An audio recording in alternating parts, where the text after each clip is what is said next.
Oh, my hit points. Oh god, I didn't do that yet. Go ahead and roll.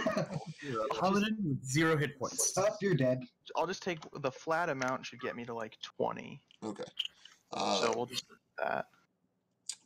Welcome to today's stream, ladies and gentlemen. We're going to be playing some Dungeons & Dragons, a little bit of a homebrew campaign. A little bit of me and a little bit of an old game I played with my mother and my stepdad called Neverwinter Nights. Kind of a shout out to the Higher Ground server. Developers did a lot of really good work there. But we're going to do a little bit of pen and paper version of it today. So, for our players, currently we have my mother playing Charisma, our tiefling of the party, whose class will come into question later. We have Novak, our barbarian. We have M. Baron, who is playing Morgan, our wizard. We have Richard, who is playing our paladin. And we have another guest that will be arriving eventually. So, to start our adventure out, we have a group of people that are looking for work coming in from the large city of Neverwinter. A couple of young adventurers, if you will. And they are sailing to a town called Ascension, where they have heard that there is vermin overrunning the outer edges of the city and threatening the walls of the town itself. With that, they are starting on the boat. Let's go ahead and... What do you guys want to do on the boat while you're on your voyage? What's the weather like? At the moment, the weather is fairly calm. So sunny, is it nighttime, is it daytime, where are we at? It is early morning. You guys have made it about halfway across your voyage. And it is very sunny, the weather's calm, the seas are peaceful. It so far looks like the journey is going well. So I am going to be out on the deck of the boat, enjoying the sunshine and the warmth. Also, side note, sorry, the boat that you're on is not very large. The ship that you are sailing on is probably enough that it could comfortably hold maybe 20 people. Cool. Morgan will be under deck on his little bunk area, and he's just sitting on his bunk, cross-legged, has his hands together, like he's praying, his eyes are closed. Not moving, just looks like he's just praying for a very long time. I think Novak will be just kind of sharpening his great sword and just kind of just keeping an eye out, just keeping to himself.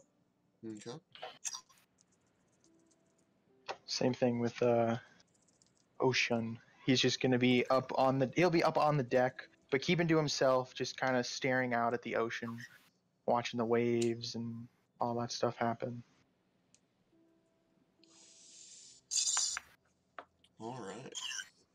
So, our adventurers all kind of sitting by their lonesome, enjoying their ride. Gentleman walks up to the barbarian with his great sword out. Excuse me, sir. Have you heard from the captain? Do we know how long it's going to be until we arrive in Ascension? Do I know anything? You do not. I haven't heard anything just yet. Perfect. Well, I've heard that these waters seem calm, but the closer you get to Ascension, the worse the weather becomes. Do you think we'll be okay? Yes, I'm sure this vessel will be fine. What are you doing on this boat? Why are you going to Ascension? Just looking for some work is all. How about yourself? Family. My wife is ill, so I heard that there is a great medicine man there that might be able to supply me with some herbs and medications that I might be able to give my wife to help her recover from her ailments. I'm sorry to hear that. What, what is this medicine man's name? Borin. I don't know his last name. I was told to look for the great tree in town. It's next to a raised platform, and there's an old man that stands next to it, and his name is Borin, and he's the medicine man.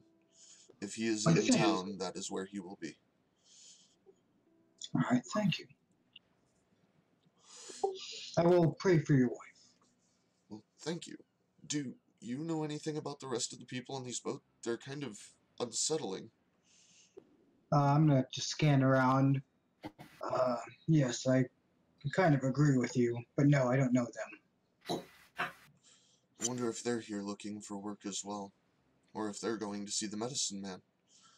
I hope there's not a huge line. I don't have a lot of time. I agree. Alright, well, I don't know. Maybe I'll go talk to some other people. We'll see. We'll see. Thank you for your time. Sorry for bothering you. And he kind of scuttles away nervously, looking around at the general group of people on this boat.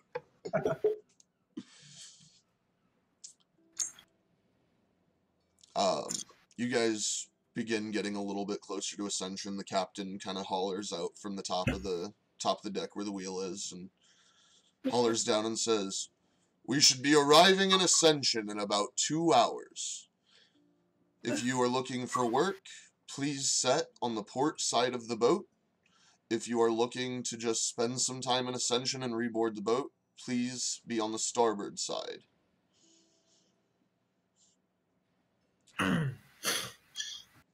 Then Morgan's eyes will open. And he'll start gathering his thing. You're breaking up a little bit there, Morgan. Can you hear me now? Yep. Alright. Yeah, he's gonna pack up his things quietly and just head up to the top deck where people were designated to go. Kind of just stand off against the railing. Okay. Are the rest of you going to also approach the port side of the boat? Yes. That is correct. Alright, so as you all go to the port side of the boat, you kind of notice each other, and just looking around, each of you can notice that, you know, you're all carrying your various armors or weaponry, and you can all very easily get the feeling that you're probably here for the same means.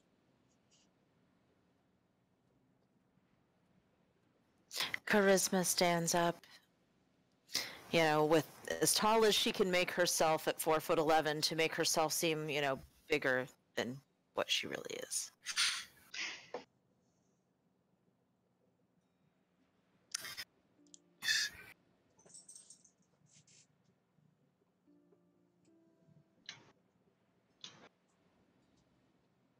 And she looks around. Are you guys all here for work? Aye. Morgan just nods. Same here. I stick my hand out to the person that's closest to me, I don't know who that is, and say, "I'm Charisma. How are you?" I shake her hand. I'm Novak. Nice to meet you. Nice to meet you as well. What is it you do? Just miscellaneous things. Bodyguard type of stuff.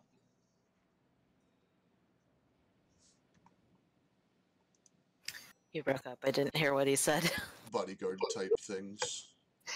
Oh, interesting. Novak, are we dealing with a orc or a human? Half elf, actually. Half elf. You guys see he's 6'1", kind of a pale skin, uh, long black hair, and he has no armor on or anything, just his great sword. He has like black robes, no sleeves, like red trim on it, um, and yeah, Barbarian. yep, barbarian, and he has two tattoos, uh, one on his left shoulder, like right here, and it's a tattoo of cord, and on the other one is a tattoo of Neverwinter's symbol.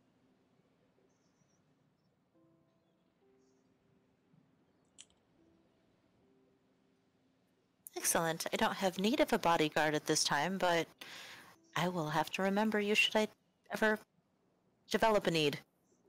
Novak just smiles and nods.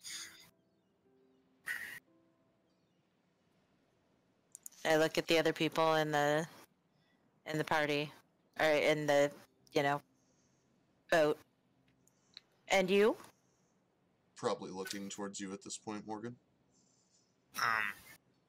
My name's Morgan. I'm a wizard. Kind of my hand out, shake. He is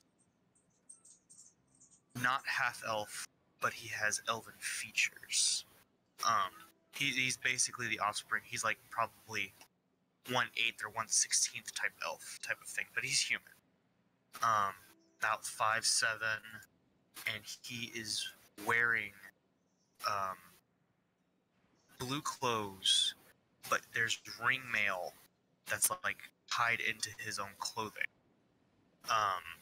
He has a long sword on his hip, and one of the most notable features is his cloak, which has leather pads on each shoulder, and they're kind of scratched up.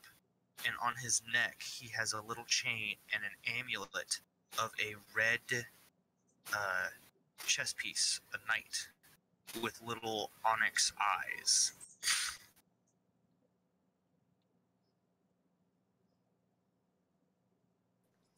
Excellent. And I look at the last person standing there that's in our little cluster and kind of, I don't know, shiver and step a little bit back and say, and you? And that would be you, Ocean. I am who I am. That is my business. And why I'm here, also my business. Okay.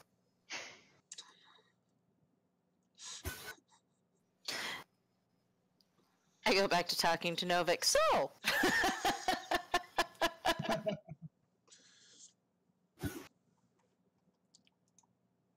Now, the guy was talking about how bad the seas are. The seas getting worse as we get closer? As you guys continue your conversation, you do notice that the swells of the waves are getting a little bit more raised, and that you can see the town of Ascension, but as you're getting closer to the town of Ascension, the skies are getting a little darker, and you can kind of see a little bit of lightning off in the distance. I will warn Charisma about this, about that man who told me how bad it gets as we get closer. Okay. Just a quick question. Is it getting cooler as this happens? Yeah, the temperature has probably dropped about 10 degrees at this time. Charisma grabs a cloak and pulls it around her. I hate the freaking cold. So I wonder if we'll be safe to land. I hope so. Hearing the thunder, Morgan takes his hand out of his pocket, snaps his fingers. It doesn't appear anything happened. He did that kind of looking up and looks back down, kind of sticks his hands back in his pockets to keep from the cold.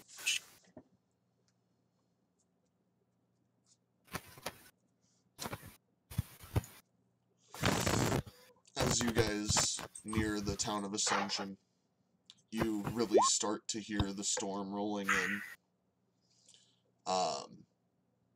It's a pretty gnarly thunderstorm. The swells of the waves are almost enough that you feel like it's going to topple the boat. It's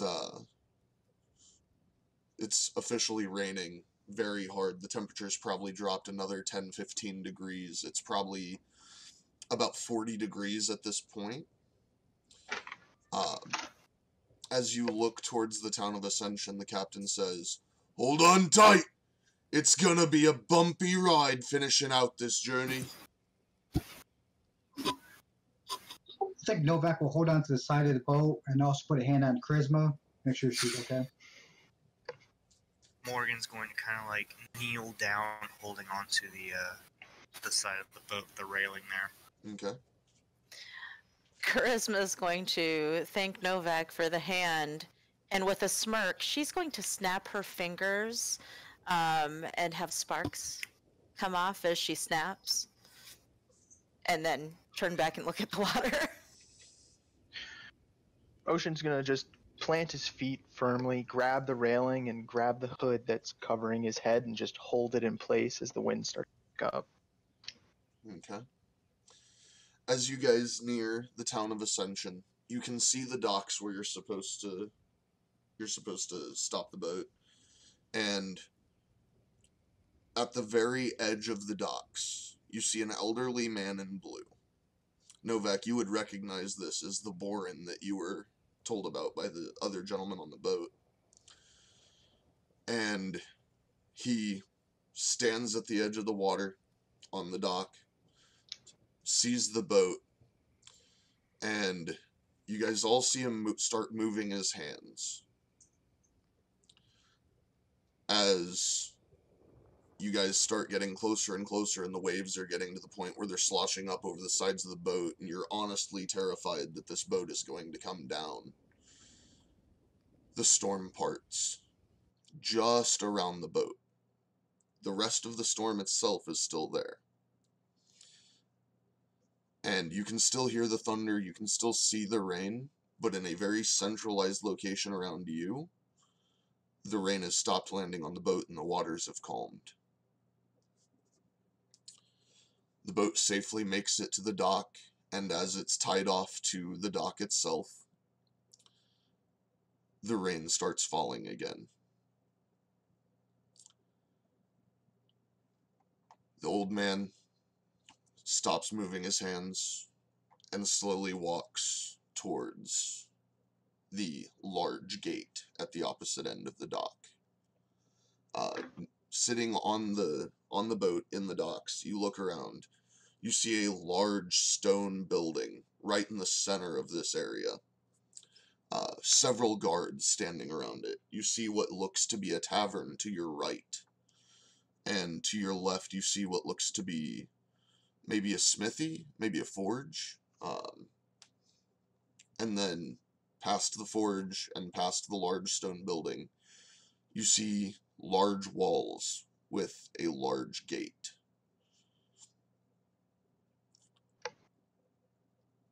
What would you like to do? I want to look at that guy that was looking for the medicine man.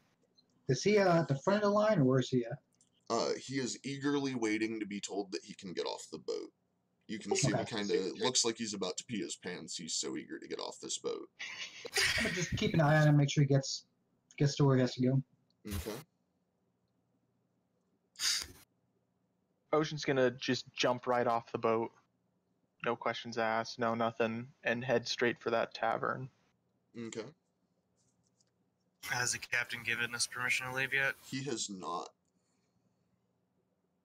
I'll He's wait. busy kind of commanding the crew, making sure everything's sealed up nice and tight, make sure it's safe for everyone to get off the boat. He's seen the adventurers jump off and just kind of go their own way before, so he pretty much just ignores Ocean entirely and keeps going about his work. Charisma's gonna stay on the boat. She's not gonna get in the cold water. It's wet enough and cold enough without help right now. Just as an FYI, Charisma is 4'11". She is a tiefling. She has black hair, red eyes that have no pupils. Yeah, She's wearing studded leather armor and has a staff in her hand. Red tiefling or blue? She has just regular tan skin. Okay. As you're all sitting on the boat, other than Ocean, who is kind of taking it of his own accord to hop off, you hear the captain say, "Alright, we have made port. Everything is fine now. You are free to leave the boat. If you intend to go back to Neverwinter, you have 2 hours. Make with your business and return as quickly as possible." The other members of the boat set a dock plate, basically, from the boat down to the dock, so it's easy to traverse on both sides. The group of people that were just looking to come to Ascension for a short moment, for whatever reasons that they had to be here, all begin to step down off of the starboard side, and the adventurers are welcome to step down on the port side. I'm gonna turn to Charisma and ask if she's ready. Absolutely. Let's see what we can see. I will follow behind them a little ways, but I'm going to keep my eyes open for a notice. I'm sorry, for what? For a notice board. Okay. Probably be in the tavern, but I want to see if there's anything out. You do not notice anything outside. The rain is starting to fall a little heavier.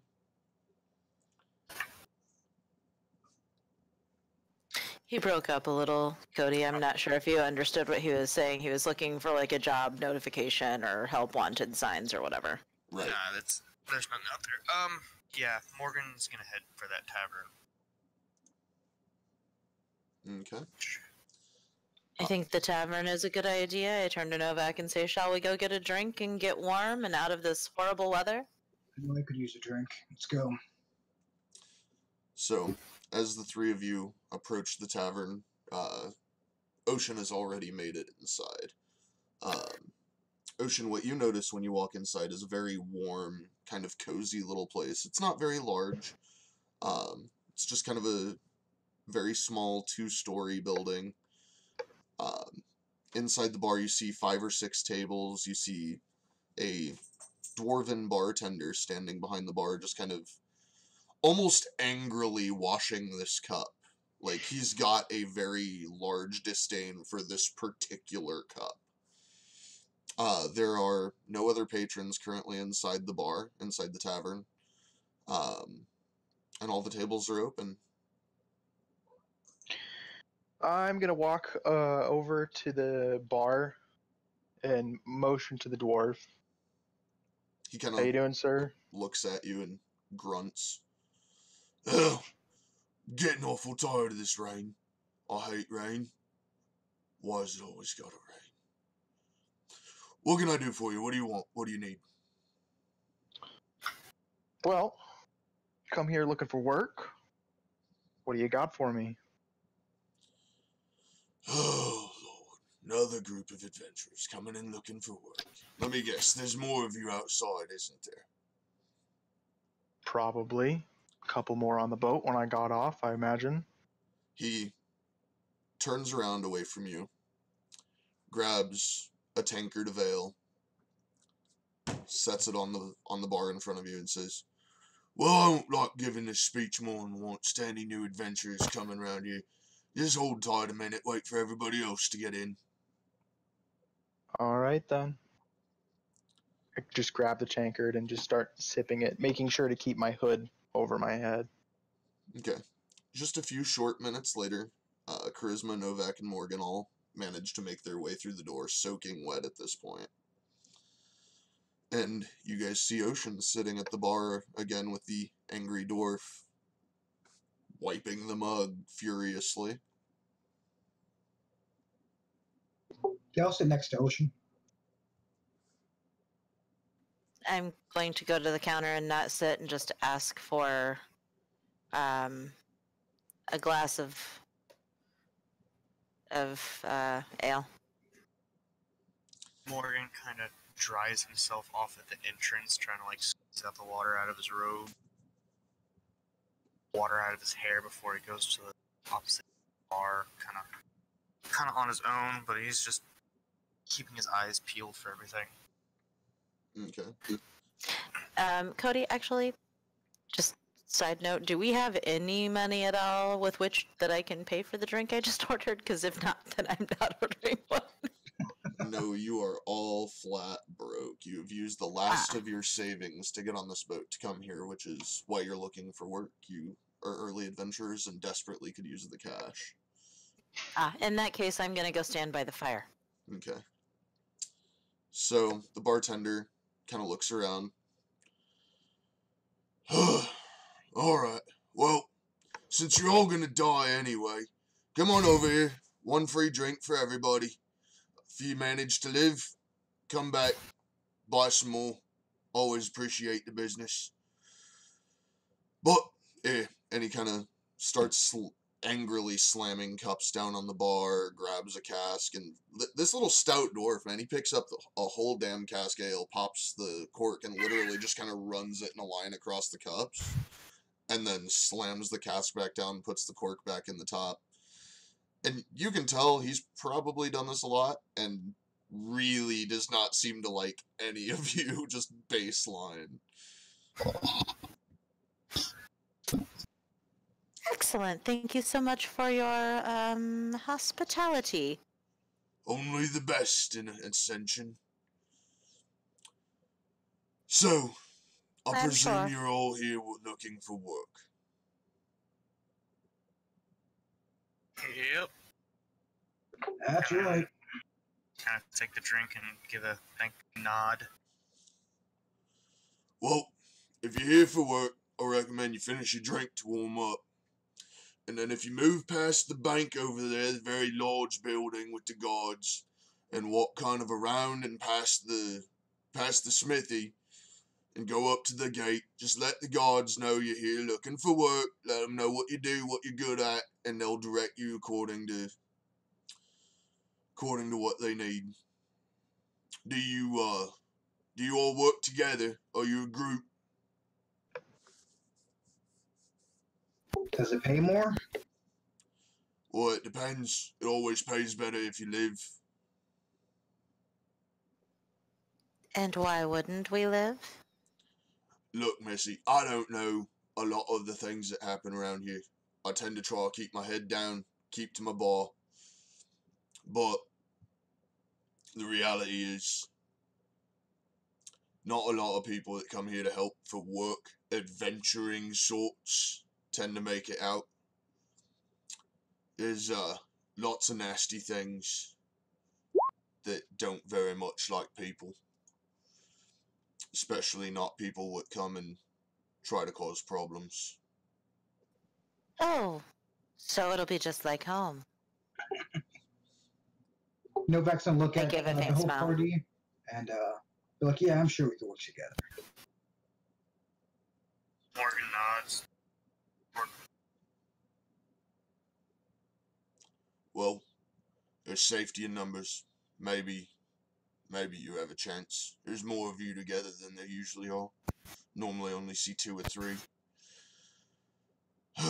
Well, good luck to you. Enjoy your beer. If you need anything else. Information's free. No more ale is. Well, thank you once again for your hospitality. He kind of nods, and you see him kind of walk back and around through the store behind the bar, and he disappears for a moment. Charisma looks at everyone else and kind of lifts her eyebrow as she looks at Ocean and says, "So, are we all going to go together as a group?" Depends on the pay, I guess. He did say safety in numbers, and I do agree with that. Safety's not exactly my primary concern at the moment. What's your main concern right now? What I mean is, I imagine you're all flat broke. Not saying I am, but We're here all here for work, right? We need money. Money's the concern. Agreed. Well, you know, that and living. I like living. I don't think I'll have a problem with that. Novak looks a little bit, just a little bit off, and just kind of just slams his drink back. Well, if we do this, Morgan kind of chirps up, looking at everybody. It's like, if we're going to do this, we'll have a better shot of getting a decent job if we go up to the guards knowing what the hell we're talking about. So, I'm Morgan. I'm a wizard. I burn shit.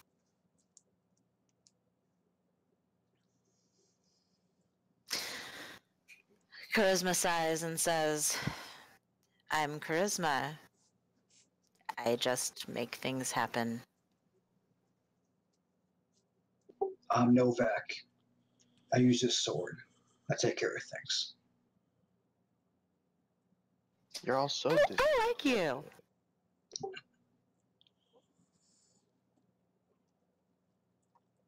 Well then, off to the guards, right?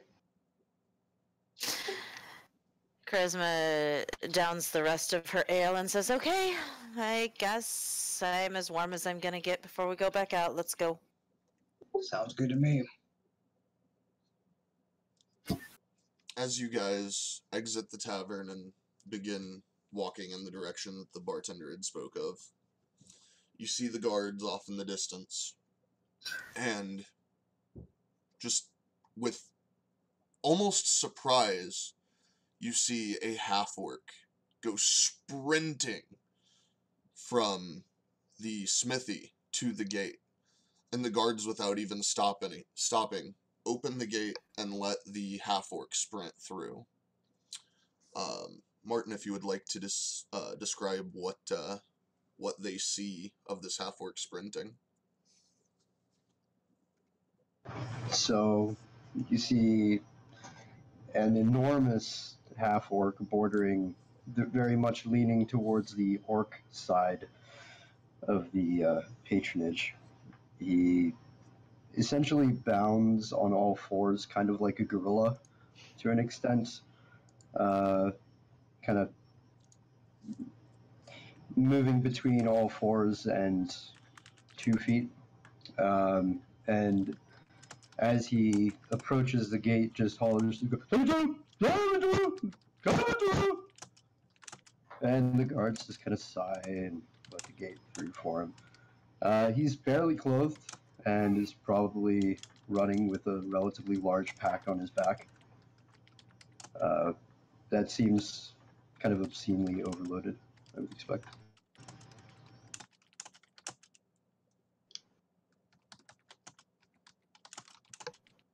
Okay. I wonder what he's doing. It's odd. Is it still, like, I know it's raining, but how's the wind? The wind is pushing, but it's not too bad. It's not enough that it's blowing the rain very hard. It's just a little cold against your wet skin. Is it's lightning, but it's striking anywhere nearby, or just off in the...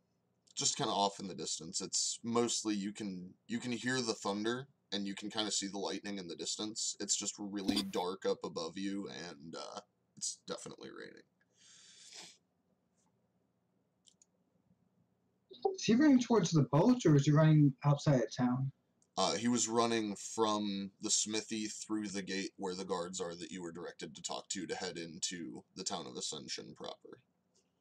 I guess follow.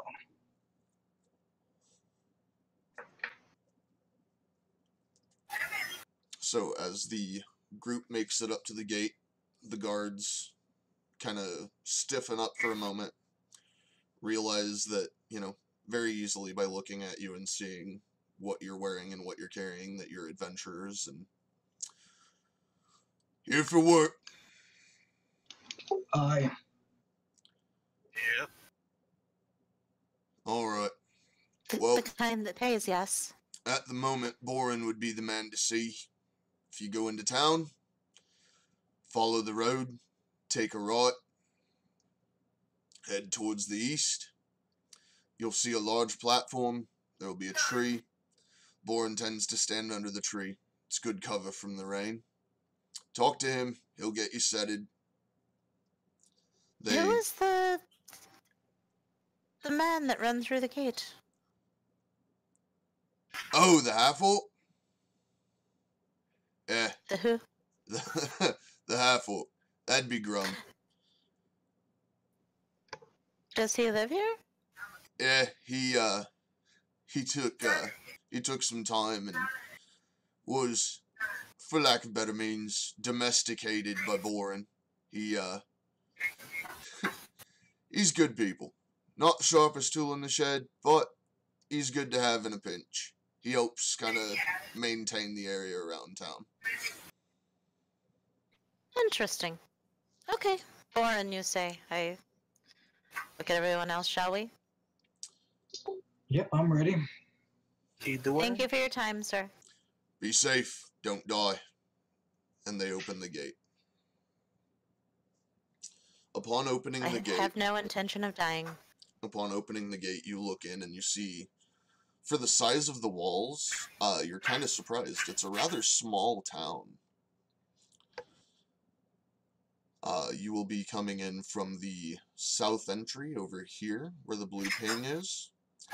Feel free to drop your tokens, and do as you wish inside of the town of Ascension. Okay,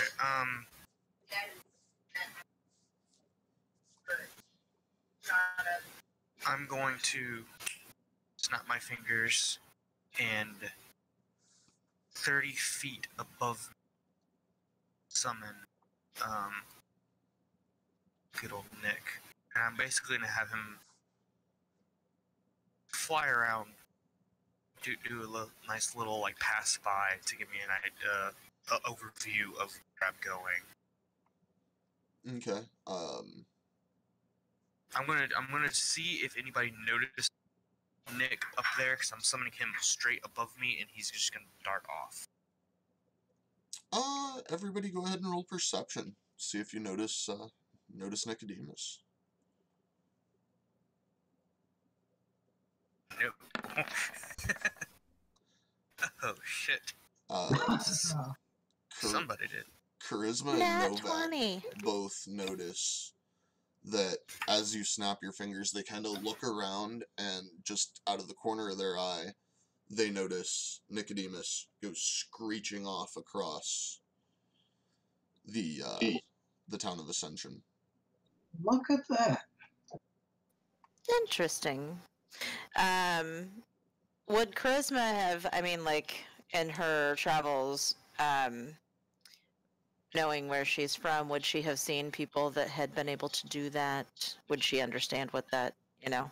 Absolutely. With a nat 20 and having been around, you would have very quickly realized that you may not know exactly what the circumstances are, but you very much know that that owl was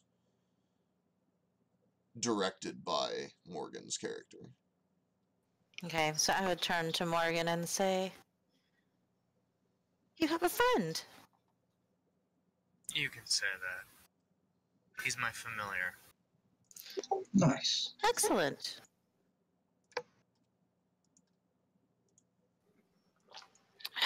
And what does he do? I'm kind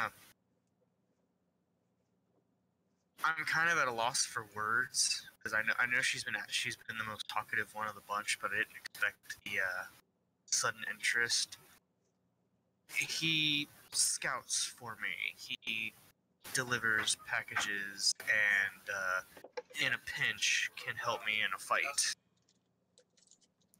Excellent. So, can he direct us to the tree? Morgan is going to close his hands together. The way he prays is he puts his hands together like this, and only his front two fingers are touching. the rest of his fingers are interlocked, and he closes his eyes and does that. He gets the glance over, and I'm assuming that's him over there by the stone slab. Or Got him. Sorry, yes, the stone slats would be there. okay, then yeah, I'm gonna perch Nick right there on the roof of this building next to it, and I'm gonna open my eyes again. Follow me, and I lead everybody to the just following the path all the way over.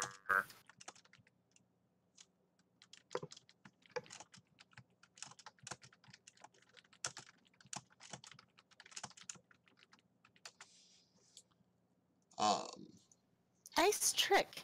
I smile in delight when I notice the owl perched on the roof again.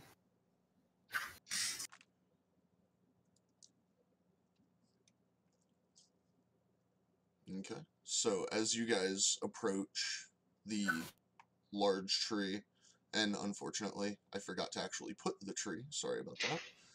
Yeah, so I was like, But right here would be a very, very large tree. And standing under the tree, you would see Grum, the half-orc that you had seen go running through, and the older gentleman, Boren, standing there, and they're talking. And Bourne, is he human or what is he? He is human. He is probably late 70s, early 80s. Very long white hair, very long white beard. And he's almost, you can tell as you're walking up that he's almost feverishly speaking with Grum. There is lots of frantic arm movement from Grum. I just want to sit and just listen what they're saying right now. Nicodemus is going to hop off the roof and perch himself on the shoulder pads, digging his claws in to like hold two, which explains all the slashes and stuff on it. And he's gonna kind of shudder down and shake to do that thing that pets do when they're wet, because now he's under the tree, so he has to cover and getting the water off of him. Morgan just ignores it. Okay. As you're all standing there watching, you, at this point, can definitively overhear the old man and Grum speaking. And Boren, looking to Grum, says, "Now, Grum, I need you to calm down. I can't understand what you're saying. You're talking too fast, man." The beetles! The beetles! They're coming from the west. Beetles. They're really big. The ones that they fart the fire. Oh, the fire. Oh, the fire beetles. Oh, goodness. Are the... And he starts looking around, and he sees the group walking up. They're burning everything. All the crops are gone. All the corn is gone. My soybeans. I worked really hard on those soybeans. Okay, Grum, calm down. We have a new group of adventurers. Do you think that they might be able to take care of the beetles? How many are there? I only saw one, and then I ran away. Okay, Grum. Okay. We'll make sure it's taken care of. Adventurers, please, come. Under the tree. Get out of the rain for a moment. I need to speak with you. It is urgent. Morgan will approach slowly. Hi. Kind of nods to the half-orc, looking up at the half-orc, kind of nods to him. Hi. I'm Grum. Charisma smiles and says, Grum, nice to meet you. I've heard so much about you. Wait, what did he tell you? Did he tell you my recipe?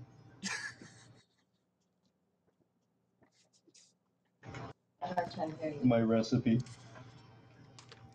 Your recipe for what, It's a Grum? secret. Oh. Oh, no. Never mind. It's a secret. It's okay. Borin. Novak just waves to Grum and says, "Greetings. I'm Novak." Hi. I'm Grom. Borin Okay. smiles, and like you can see the tension momentarily off of his face, as this is always amusing to him, seeing the new adventurers meeting Grum. Well, I hate to cut our introduction short, but when adventurers come, they tend to be looking for work. Would that be the case for you? Yes, it is. Yes, paying work, yes. Well, I personally don't have any money, but the beetles that Grum was speaking of, they have valuable parts of their body. If you are able to bring the beetles back, their bellies specifically, we have the blacksmith who will take them for 5 gold apiece. Excellent. That will work. Well, for me anyway. Everyone else? Sure, why not? Are there a lot of these beetles? Well, that depends. If they're in the fields, there may not be very many of them yet, but from time to time there can be as many as 20. Last time there was one. There were like 50, and they all burned me, and then I ran away, and I spent a long time in a bed. So the fire beetles spit fire? Kinda. They turn around and it comes out of their butts. Would I know anything about fire beetles, or would any of us?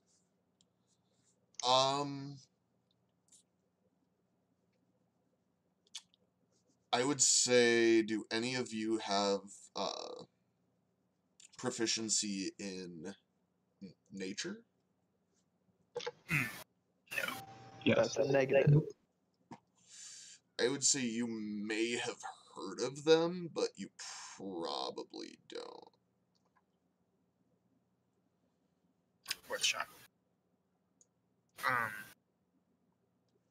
It's a negative one, Ghost Rider. Yeah, I would say you probably don't have much knowledge. Like I said, you very well may have heard of them, but you probably don't know a lot about them. They seem to be mostly in the Ascension area. Then I'll look to Bourne. Do you have any useful information on fire beetles? Do y'all deal with them often? Unfortunately, yes, we do. They live in a cave to the west of town. If you go out of town and can just get them out of our fields, get them out of our main entryway, and come back, we can discuss more work. And going into the cave is not a good idea at this point. I do not recommend anyone going in that cave. Do they have any specific weaknesses? You said they spit fire. Are they immune to it? They seem to suffer damage from fire, but it doesn't seem to hurt them as much as we had hoped. God. Hitting them with a really big stick works. That, as Grum says, that does indeed seem to work most of the time. Well, I guess, Grum, if you want to lead the way, I guess we'll follow. I guess bring a big stick. Got it. I have a stick. We're good. Let's go. Borin looks down at you, or looks up at you, Grum. Okay, Grum.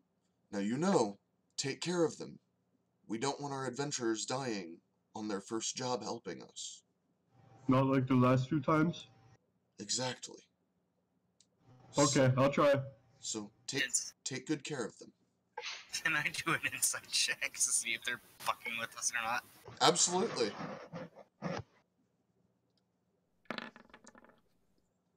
14. They are being absolutely honest. Mark's just gonna stay quiet at this. Okay, let's go. Ready? Lead the way. Yes, is there rain where we're going? Because I've had enough of the rain. There's rain everywhere. It's delightful. It's cold. Delightful. And Grum cold. will start bounding off. To the west. Quarterstaff in hands. Yep. Okay. Grum leads the party to the road west of town, and boop, out of the gate. I'm missing a token. Nope, there you are. Alright.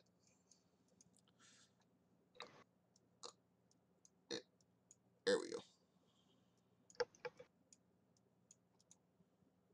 So, as Grum leads you guys all out to the road, you guys very, very quickly notice what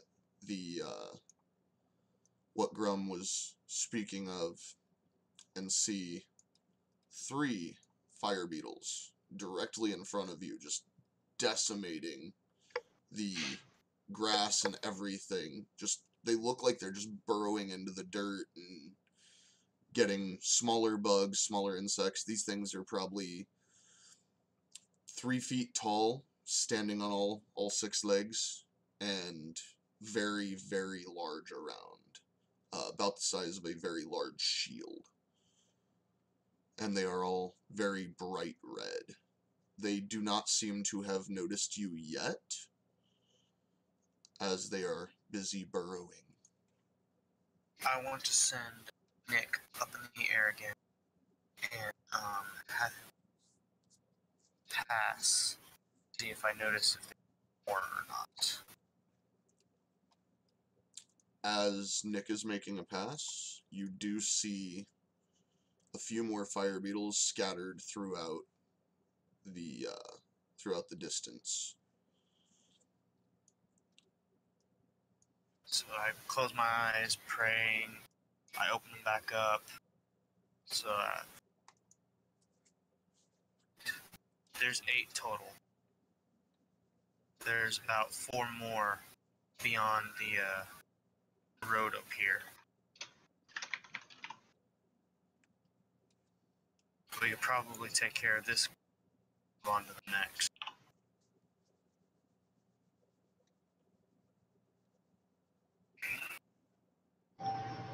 So, are we all ready for playtime?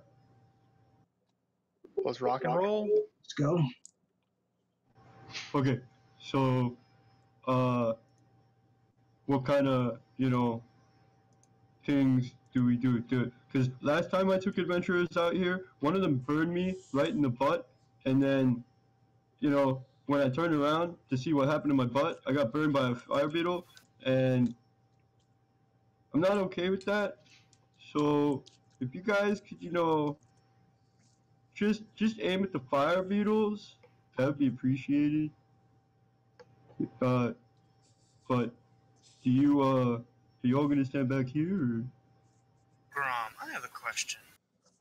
Yeah. About how sturdy do you think these beetles are? How many hits does it take to get to the center of a beetle? It's about a 3 wacky. Maybe a 2 wacky. Morgan's kind of doing some calculation in his head. Okay. And kind of nods and takes a step back. He's going to see what everybody else does first.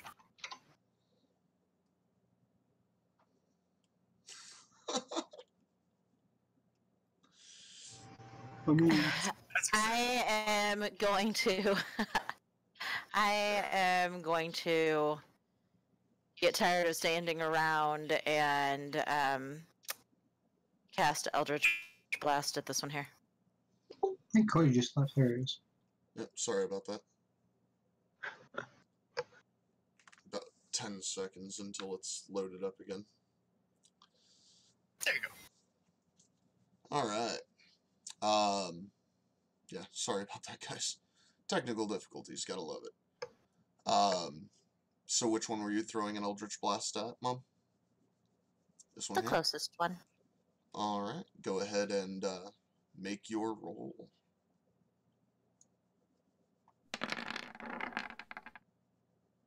That definitively hits. And let's see, it's 10 feet directly away from you. So there. It hits the fire beetle, and you can tell that it sustained some damage.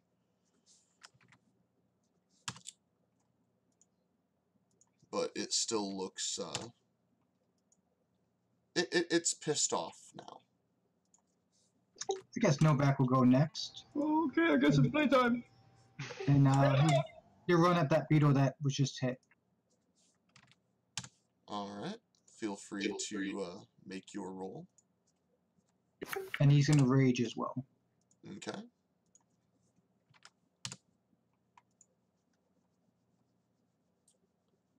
That is a definitive hit, sir.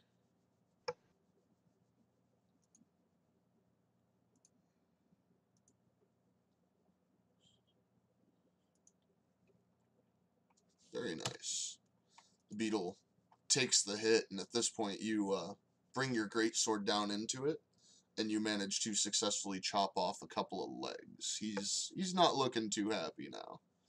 The Nice. rest of the beetles have definitively noticed you, though. You hear a large sound of lots and lots of beetle chirping. And a strange hissing noise.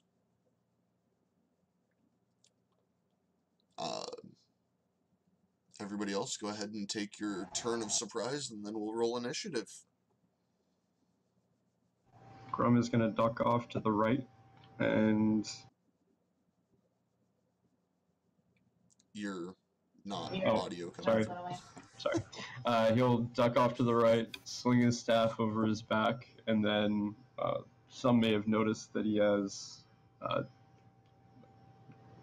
a tattoo of thorns all the way up from his shoulder on his right arm all the way to his hand, and he basically will flick his hand forward, and a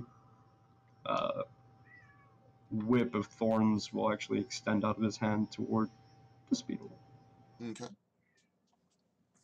When that happens, Charisma's gonna be like, ooh, it's cool. That very much hits. Go ahead and roll damage.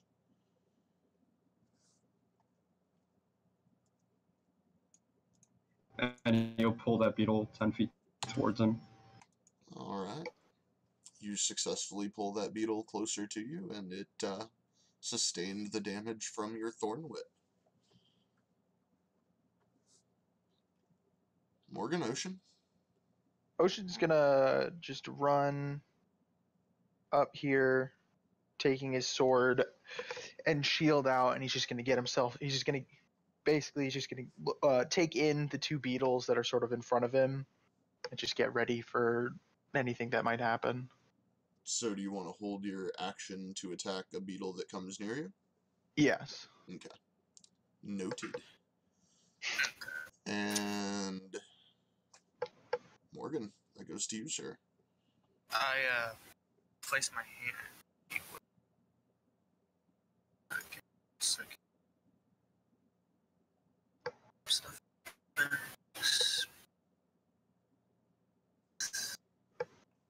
So. Oh yeah. Morgan is going to place his hand on the hilt of the sword and just like casually stroll sideways away from everything, but keeping his eye on the battlefield. Nick, however, is going to fly out 35, and he's going to. Now here's a question: if Nick does a slashing attack, could I add that to a touch-based spell that I'm casting? So you get the little bit of claw from him plus my spell, which is touch-based. Or is it only one or the other? I believe it would be one or the other. Okay. So as he's like darting about 5 feet away, you don't see it from Morgan because but you see Nick's claws like start arcing with electricity, and I'm going to cast Shocking Grasp through him at that beetle. Okay. Oh, that's a definitive hit.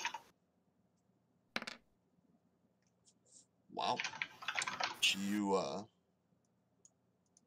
very successfully do a significant amount of damage to the fire beetle.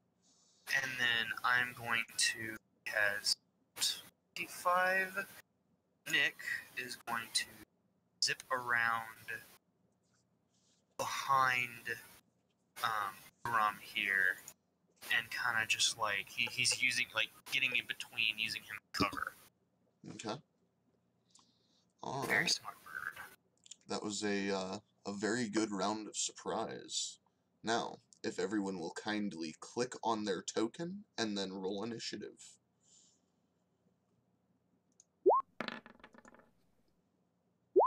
Ooh, come on. My initiative sucks so bad. Oops.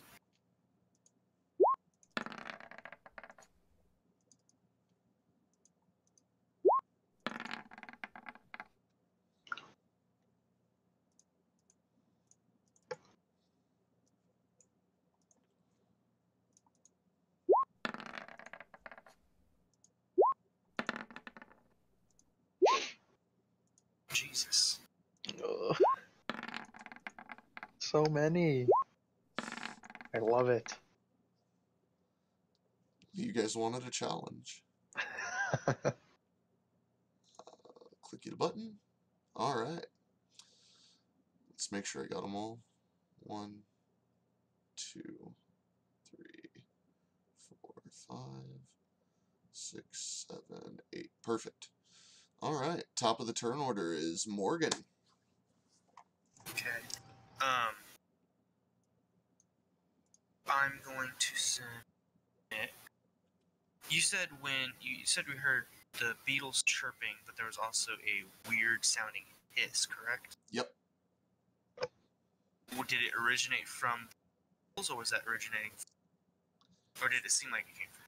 From what you could tell, it sounded like it was coming from the Beatles. Oh, okay. I'm actually going to have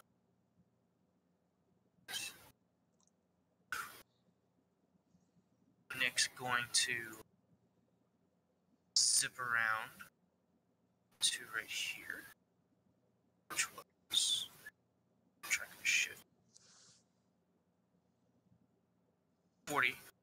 And I'm going to Shocking Grasp the beetle in front of that one.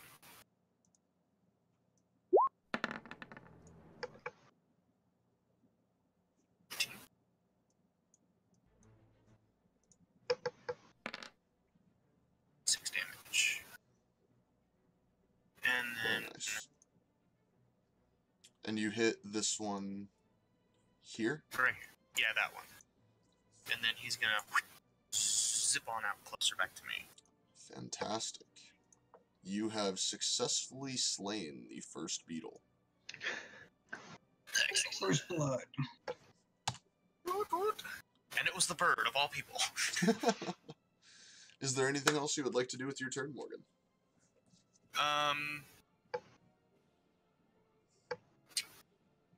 As a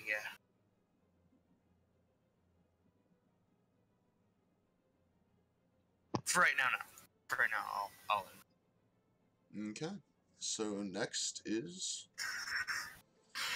the fire beetle closest to Grum. The He first one is pissed off. going to approach Grum, who has hit him with the thorn whip, and is going to attempt to bite at Grum. I'm sorry, he's going to attempt to claw at Grum. Does a natural 20 hit? Ooh. I think so. I'd have to check, but yeah. Oh. That is... This is why I told you we had to start at level 2, Cody. This is why. Right? Yeah, that That is a total of 4 points of piercing damage. Sorry, how much? 4. Oh. Well, that could have been a lot worse. He didn't he didn't spray his butt fire at you yet. All right, so the beetle has gone. Novak, you are up, sir. The beetle in front of you slain. I'm going to go to the one in front of me, right here, and still raging attack with my greatsword. All right. That definitely hits. Go ahead and roll damage. Wow. Massive swing from the barbarian. Wow. You bring the greatsword down on this fire beetle, and it hits it and cracks its carapace open. You can tell this thing is almost done. You did a significant amount of damage. Is there anything else you would like to do with your turn, sir? No, I think I'm pretty good. All right. Next on the order, Grum, the man with the thorn whip.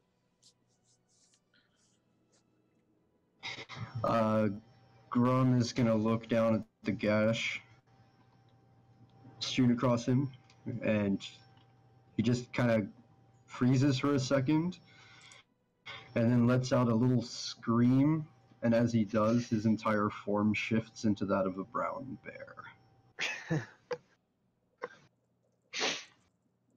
And he is going to try to rip this beetle apart. That's a bonus action to shift. Yep. And he's going to make a bite and claw attack.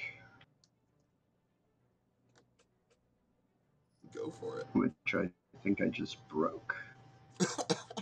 Cody, it's broken. Hold on. I'm working on it. Yeah, the bite is definitely broken.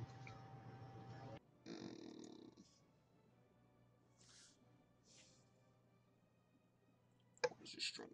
2 hit. Plus 4. What's the damage on the bite, Martin? Do you remember off the top of your head? I'm going to have to pull it up. 1 sec. Sorry, guys. Technical difficulties. Yet again, happy it's happening on the first game. Let's get them out of the way now. Yeah. So it looks like the bite is 1d8 plus 4.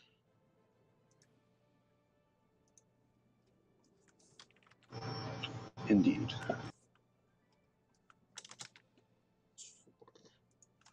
You need to replace him on the initiative. Oh, because I deleted the token. Oops. I should move it. Yeah. Alright, Okay, 1 second. I'm going to put the token just up in the top right corner. I'll add my initiative. Okay. There, your bite should now work. Okay. Yeah. Alright, thank you. So, a bite. That is a 14 to hit. And that is a successful hit. 7 points of damage. You have slain your beetle, sir. You bring down... just for good measure. Go for it. Roll damage, just 10, because. 10 to hit. Overkill. Oh, Oh, shit. Jesus. You have successfully decimated this fire beetle. As you bite into it and get a hold of it nice and tight in your jaws, you raise up your claws and just rake forward along the beetle, spilling its innards across the ground. You have completely shredded this beetle. And then we're going to bound over here to this one. Alright. Tongue lolling out like it's playtime. Alright, so to the beetle. Is there anything else you would like to do? No, that's it. Alright. So, the beetle's turn. This one is going to move 5, 10, 15, 20, 30. And then this beetle here is going to turn around Run the way. And it is going to arc its butt. Ooh. And unfortunately, I can't get it to angle right, but it's basically going to do a cone.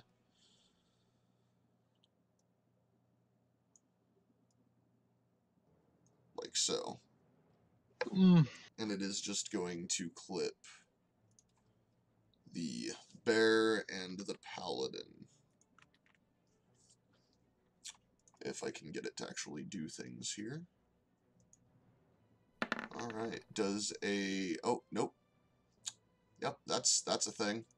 So, in its attempt to spray the fire out of its rectum in your general direction, it raises up its rear and off balances, trips over its own legs, rolls onto its back, and sprays it the complete opposite direction, missing everyone. So the beetle is now upside down with its rear facing away from you all. Any attacks made at it will be made at advantage. So, that's fun. Whee! The next beetle is going to move. The following beetle is going to move. That beetle is dead. So it comes to our paladin. Alrighty. Oh boy. Yeah, I'm just gonna walk up to this beetle and just finish it off with my long sword. That definitely hits. That definitely hits. Nice. Go ahead and roll damage. There we go. You have successfully slain your fire beetle. You drive the long sword through its stomach and into the ground, and it just kind of pops like a cherry tomato. Perfect. Is there anything else you would like to do with your turn, sir? I believe you still have 25 feet of movement? Yeah, I'm just gonna kind of move up just a little bit more. And that's it. Alright. To charisma. Okay, this one's dead. This one's dead. Yeah, the ones around But- us are all dead. This one here is still alive. Nope, And it is dead. Okay, all the 3 original ones are dead. Yep. They should all Okay. have little skull and crossbone markers on them. Alright, I have it zoomed out too far to see that. Sorry. Ah, fair enough. I zoomed in. Fair enough. I'm going to move over to here. And I'm going to laugh with glee as I shoot Eldritch Blast at that one. Fantastic. I'm going to move over one more just to make sure I'm out of anybody's line of fire. Good choice. Good choice. That definitively hits. You send your bolt of darkness from your staff, and you see it hit very, very solidly in the side of the fire beetle, almost knocking it over. Okay, it will push him back 10 feet too. Yes, it will. Thank you for the reminder on that. You will probably have to keep reminding me on that one. No, that's okay. And if anybody had happened to see the streak go by, when it's Eldritch Blast, it's a stream of darkness, but it has snowflakes that trail behind it. Stay frosty, my friends. Is there anything else you would like to do with your turn? No. Alright. So, the next fire beetle moves here. And the final fire beetle moves there. Back to the top of the round, we're going with Morgan.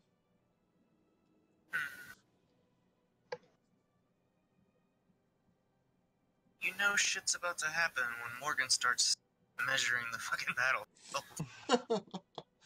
Mages, Okay, man.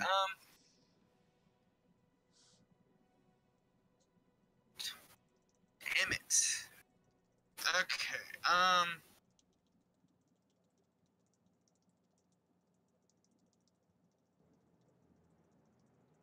these, this beetle, did he ever move? Which one? That one. Yes, he did. Okay. Shit.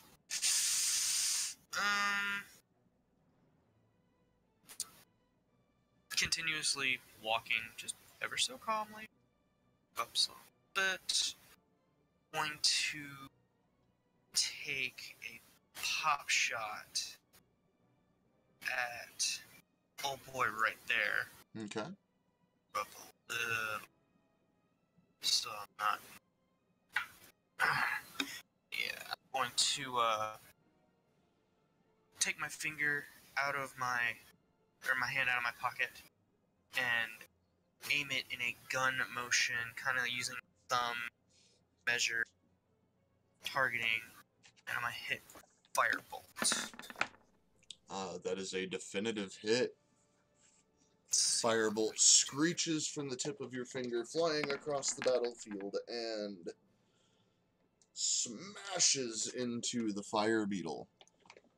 Not seeming to do quite as much damage as you had originally expected it to, but definitively hitting it. Okay. Nick is going to... And I guess I'm trying to... I want him to... So he has 60. I want him to move 20 there. So he's going to move up close, but I want him 40 feet higher in the air to maintain out of their reach. Okay. So he's like hovering up above, so I'm not sure how to specify that. But he's up there. Okay. And is there anything else you would like to do with your turn, sir? No, I'm gonna hold it. Can't do what I want to do right now. Alright. Next up, we're going back to the barbarian with the greatsword. Yep. Decimator of fire beetles. I think I'm gonna head towards this one because it's been hit by the Eldritch Blast. Okay. Move over 10 this way. Then go there. Okay. Oh no! As Novak swings the greatsword, excited from his massive swing before, he lunges forward with the greatsword in his charge, trips over his own feet, and his greatsword is now stuck in the ground. He completely misses the fire beetle, unfortunately. Is there anything else you would like to do with your turn, sir? I think I've done enough. Fair enough. Alright, next on the lineup is Mr. Grum. Alright. Mr. Bear. Grum is gonna watch the barbarian run off, and then kind of let out a little bear chuckle, and then run this way up to this fire beetle, and is going to try to maul the shit out of it. Alright, go for it, sir. Let's find my bear. That definitely hits. And hits it real good. That one whiffs. You take the fire beetle in your jaws and crunch into that hard exterior shell, putting a pretty big gouge into its carapace, and you've done a significant amount of damage to this beetle. Is there anything else you would like to do with your turn? Let out a little bear fart, and that's about it. Alright. Next on the order is the beetle that you just chomped into. While it is in your teeth, you hear a familiar hissing noise.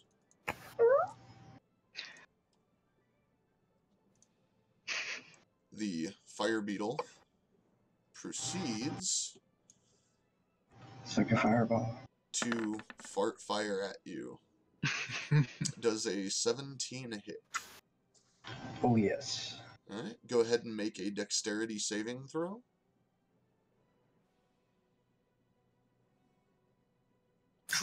That unfortunately does not succeed. You take a... Oops, sorry.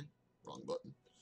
You take a total of 3 points of fire damage as it chars your, chars the outer edges of your snout.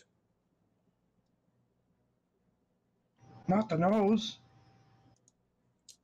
The next fire beetle is dead. And the fire beetle after that is going to charge up at the barbarian who has waffled his sword and is going to scrape out at you with his claws. Does a 19 hit you, Mr. Novak? It does indeed. That is going to be a grand total of 1 point of piercing damage to you, sir. Alright. Very unfortunate roll there for the beetle. I know the feeling. Yeah. The other beetle is looking at you as confused as a beetle can look, and is also going to reach out and claw for you, and is going to, in its attempt to reach out and hit you with its claw, it reaches out and accidentally hits the sword that is stuck in the ground, and it just kind of bounces off the sword, missing its attack completely. Ocean, it is you, sir. Alright, so I'm going to run up here and make sure to stay to the side of the beetle and not behind it. And then I'm going to lash out with my long sword. Okay. That is a definitive hit. Go ahead and roll damage. 5. Nicely done. The paladin swings out, letting loose the sword, and slams very happily into the side of the beetle. Is there anything else you would like to do, sir? Nope. Alright. Charisma, you are up.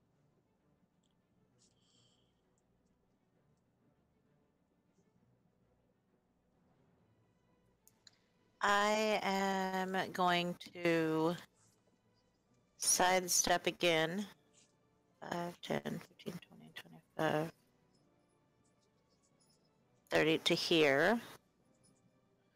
And I am going to Eldritch Blast at this one here. Okay. Go for it.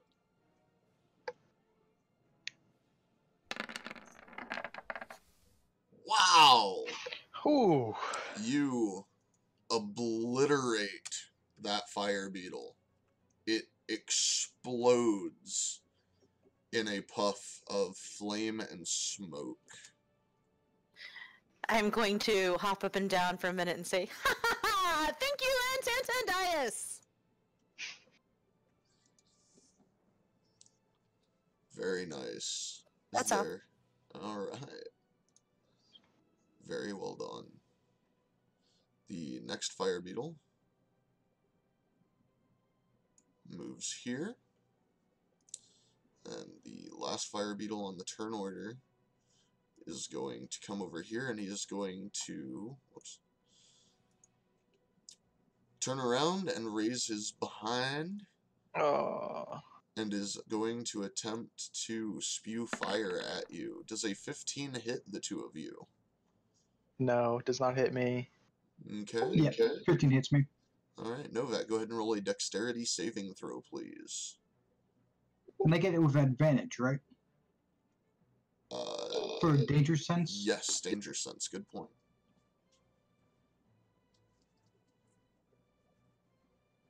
That is a success. Whoops. You take 1 point of fire damage. Level 2. Okay, no, so that wouldn't be a thing yet. Alright, at the top of the round, before you get to go, Mr. Morgan, you all hear the beetles let out, unfamiliar to the hissing and the chirping that you've heard. You hear a shriek, and the ground beneath you begins to rumble. Grum, you've heard this noise before. You know what makes this noise. The last group of strong, strapping adventurers that you had brought with you died messily. This was the beetle that hit you that put you up in bed for a long time.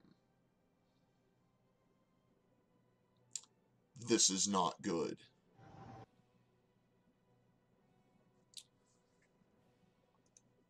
Morgan, it is your round. It made a noise, but it hasn't appeared yet, right? Correct. The ground is shaking, and you are hearing a very high-pitched shriek coming from all of the beetles prior to the ground starting to shake.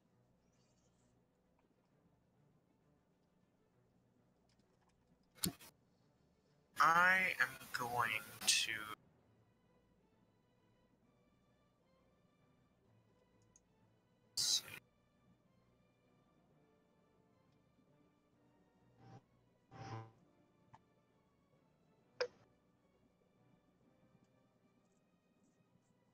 I would, like, everything is shaking, or is there a specific, like, epicenter that we know of? Roll an intelligence check. Just to see if you can pinpoint the location it's coming from. 12. You get the feeling that it is coming from the north, and having used Nicodemus to kind of scout out the area earlier, you gather that it is probably coming from the cave at the top of the little hill up here to the north. Okay, and then this here is a wall, right? It is, think of it like a ledge. Oh, okay, so I can see over it. Yeah, it's a good, I'd probably say 8-foot straight up ledge. It looks like, almost like a plateau.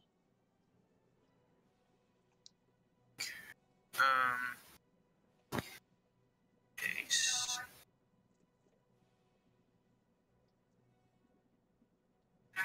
What is your range of vision? 120, isn't it, Martin? Is general range of vision? 300 feet. Oh, 300 feet. Yeah, you can easily make it out from here. I'm going to move up just a little bit. I'm going to bring Nicodemus down 20 feet. So now he's hovering 20 feet in the air, not 40. Okay.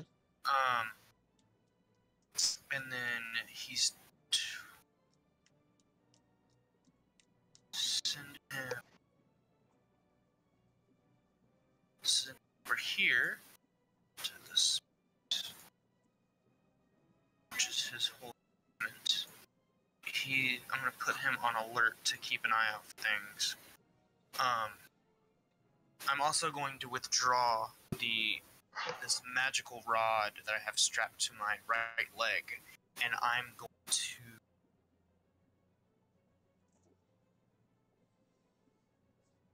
I guess for now, hold... I'm sorry, you broke up there. What was that?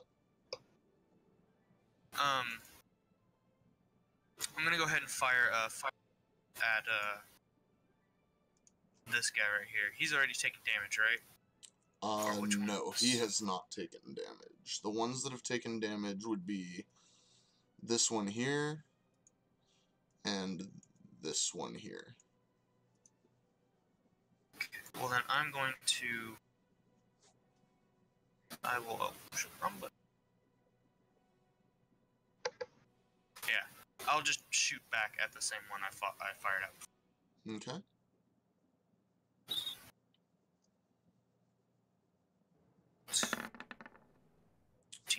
That is a successful hit. Go ahead and roll damage. 5. Alright. as the firebolt launches from your finger Left hand this gun. time. You hit it, again, not doing quite as much as you would have hoped. Okay. Is there anything else you would like to do with your turn, sir? No. Alright. Okay. Back to the barbarian whose sword is currently stuck in the ground. Is it like right in front of me, or where's the sword at? It would be right in front of you. I would say it's probably a bonus action to pull the sword from the dirt. Okay. I'll use my bonus action and then pull it out. Okay. And use it to attack the one like right in front of me. Okay.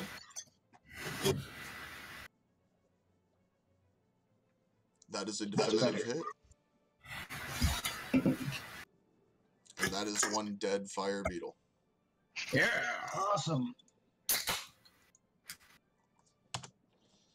Perfect. So you, in your rage, grab your sword, pull it from the ground, and in the same movement that you used to pull it from the ground, the momentum going up, you swing it back down and right through the head of the beetle, decapitating the beetle where it stands.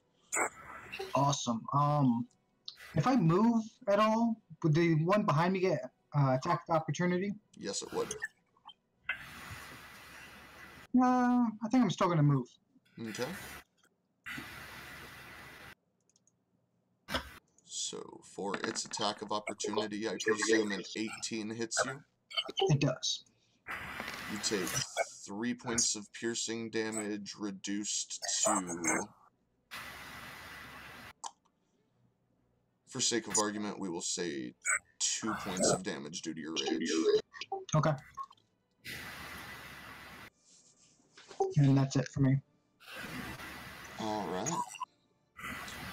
Next on the round is Grum. You have a beetle in your mouth, and you know that what is coming is not good. Grum is going to drop the beetle and turn around and start basically kind of bounding.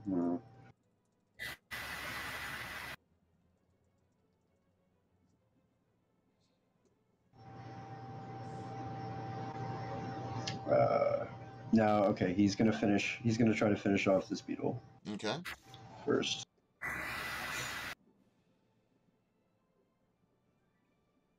That hits. Oh, come on. That is a very dead beetle. Then he's going to drop the carcass to the ground, and he's going to just bail back this way and just start looking around, very obviously somewhat perturbed. Okay. Is there anything else you would like to do? Nope, that's it. Alright. That beetle is dead. That beetle is dead. Alright, we are to our paladin.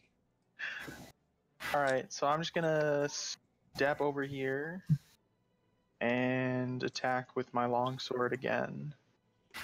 Okay. That is a 19. hit. Very solid hit to the fire beetle. As you raise your long sword and swipe across, you feel it jut very deeply into the side of this beetle. Is there anything else you would like to do with your turn? No, that's it. Charisma?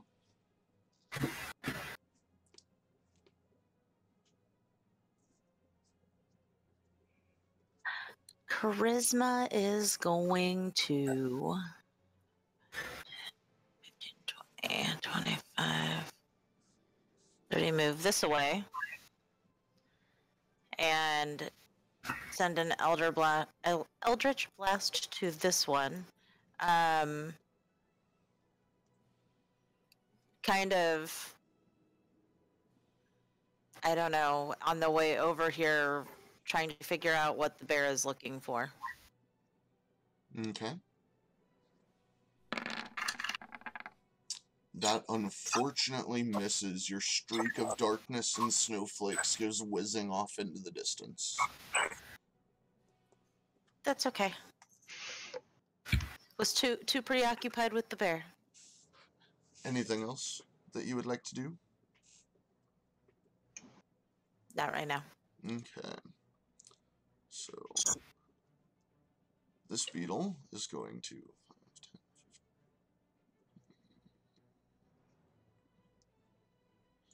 Start retreating.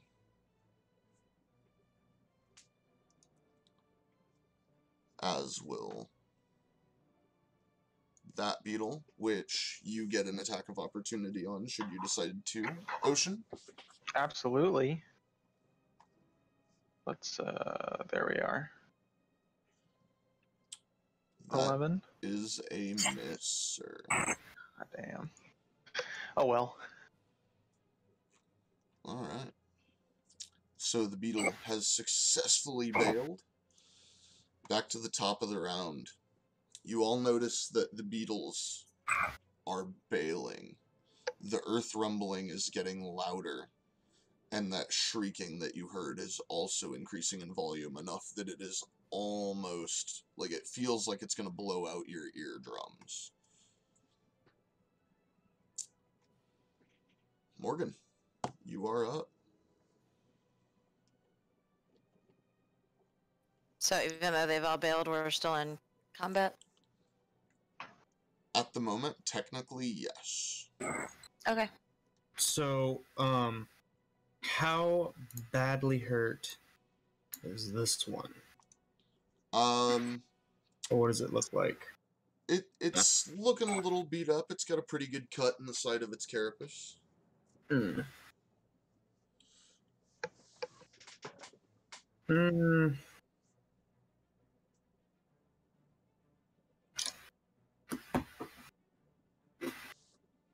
I'm going to point to Grum with my finger, and I'm going to cast Message and ask him, what the hell is that?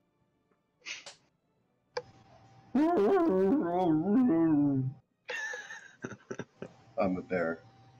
Oh, fuck. Since, kind of just like... since it is a telepathic message, I would say that you could probably communicate. How does that work? Okay. Oh, that's Mama. It's the Mama Beetle. Shit. Okay. I'm going to step over here.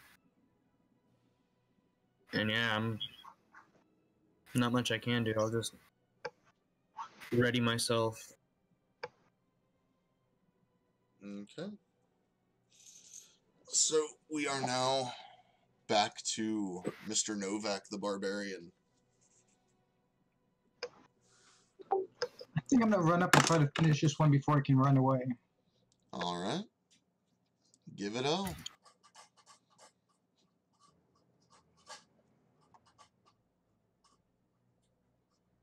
Yeah, that definitely hits. And that is a very dead fire beetle. You bring the great sword down in your rage and again decapitate the beetle. Is there anything else you would like to do with your turn? You still have 20 feet of movement, I believe. Yeah, I'm gonna move over just a little. I'll move over right here. That's an opening right there by the ledge, right?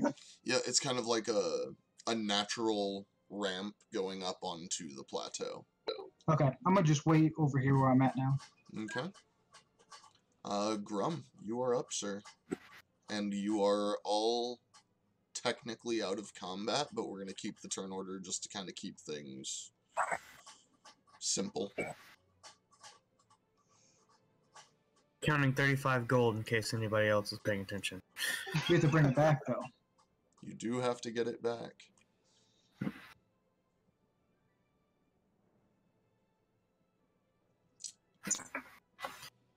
Right.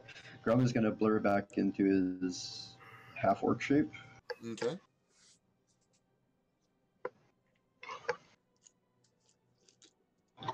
And he's going to look around and go, oh, that's bad. You might want to back away from the ramp over there, because she's going to be angry.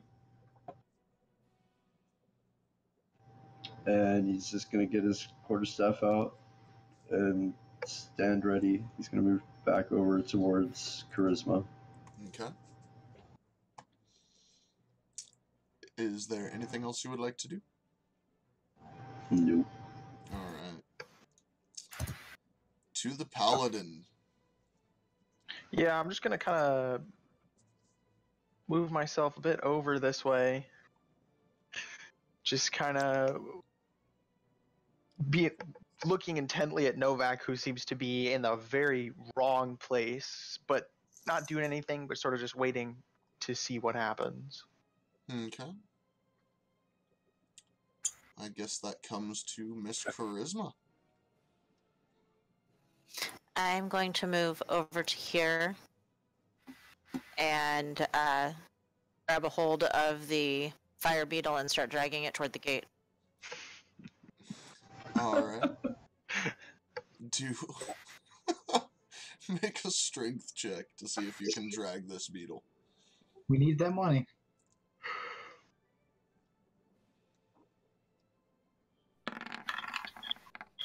No. That beetle is not budging.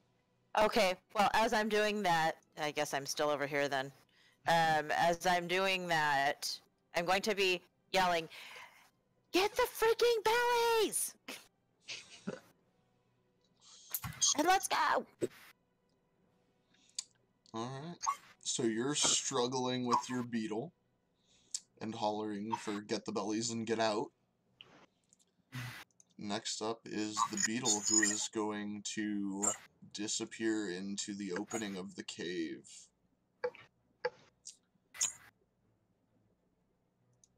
Alright.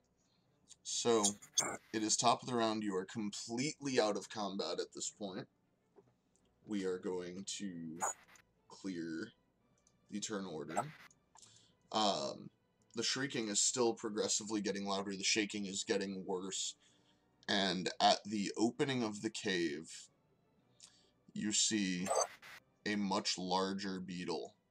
Wow. Poking its front legs out of the cave opening.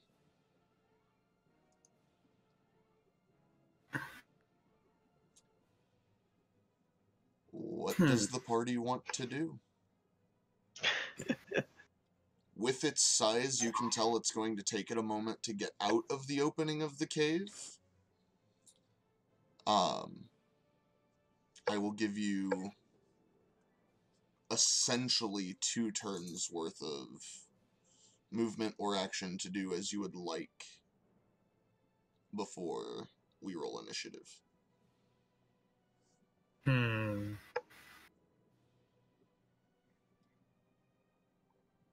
Seeing this through Nick, and with it being in range, I'm going to call out, "There's Mama," as I point my rod in that direction and cast Chromatic Orb Acid. That definitively hits. Go ahead and roll damage.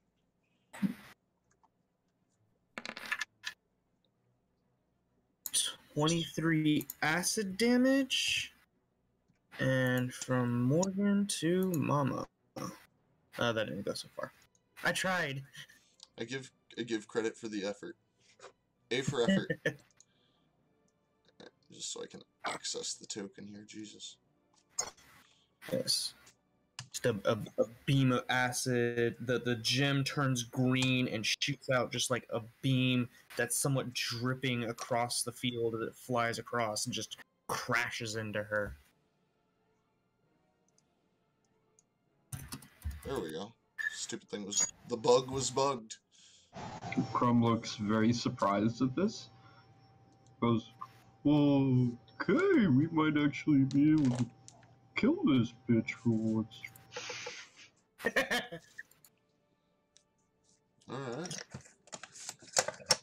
Alright.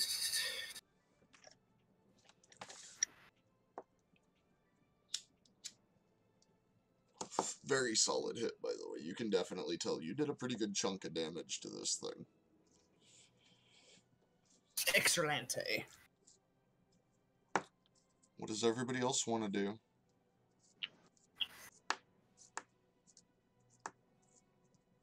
I would like to... Oh boy. I want to cast Shield of Faith, if I can, Okay. on Novak. Alright, fair enough. Because he seems like he's about to get fucked, potentially. Quick question. Hmm. In all of this that's been going on, has Ocean still been covered up, or through the battle have I been able to see what race he is? I would like to say that the hood has remained, but... Yeah, nothing has really happened to you that would have taken it off, so I would say that, yeah, it's probably still up if you want it to be. Yeah, it's gonna stay up. Okay. Able to see the very large claws that are coming out of the area over there. Charisma is going to cast Armor of Agathis on herself. Okay. Do me a favor, just link that for my reference. Yeah, it should have been sending, but it's not. Ah, here we go.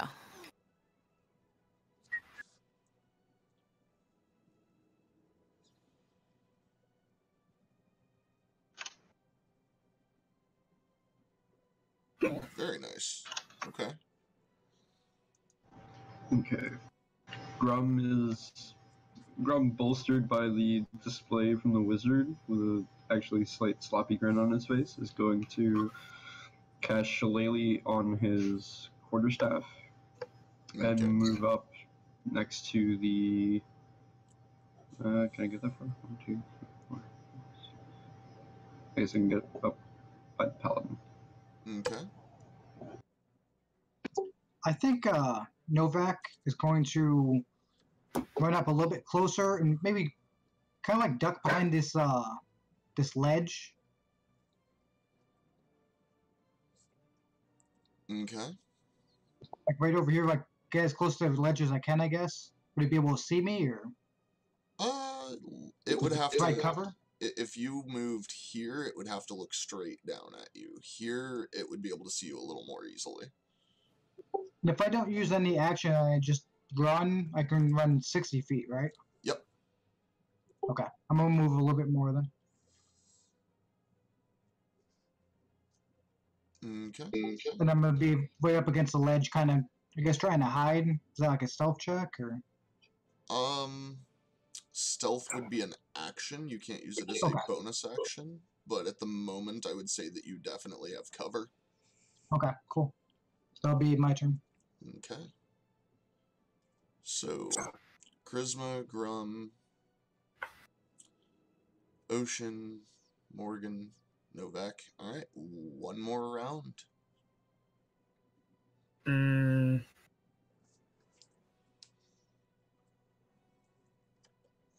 I'm going to drop Nick back down to, just normal elevation. And he's gonna back away, or no, he's gonna stay right there. I'm gonna get a little closer, looking, kind of looking back at everybody. Should I hit it again? Yes. Okay. Uh-huh. Here we go.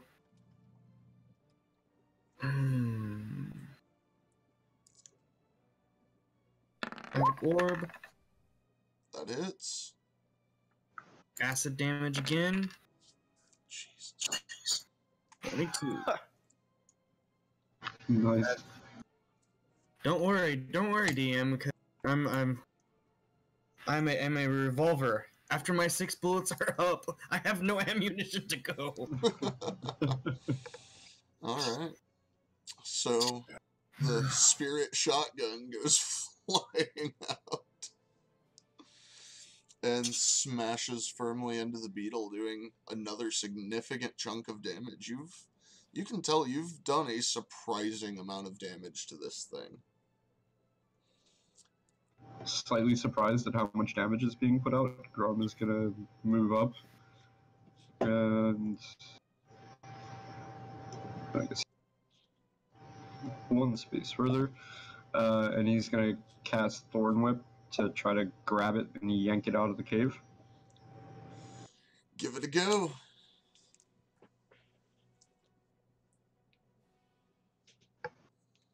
That is a miss. Nope. That is a miss. Not getting away this time. Alright. So we have Novak, Charisma, and Ocean to go. Am I able to climb this and try to get to it? Yeah, I would say make an athletics check. It's a pretty steep, straight up wall. If you roll above a 12, I will say that it only takes you 10 feet of movement. Okay. Yeah, you successfully climb the wall, taking 10 feet of movement. So you still have 20 feet. He's going for it. And I'll be raging. I'll use my second rage and use my great sword. Okay, give it a go. That just hits.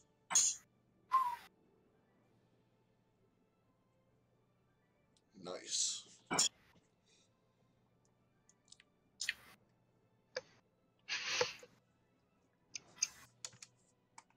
Alright. Alright, I'm gonna take my... Oh, are you done? I'm sorry, Novak. No, I'm done. Good.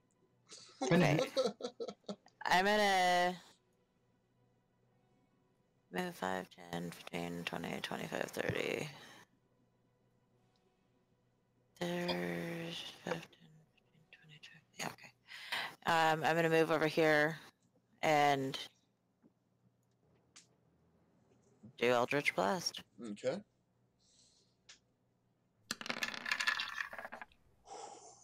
Another nat 20, yes! Nice. Wow. Very nice. For a total of 15 points of damage. Jesus. The casters are wrecking.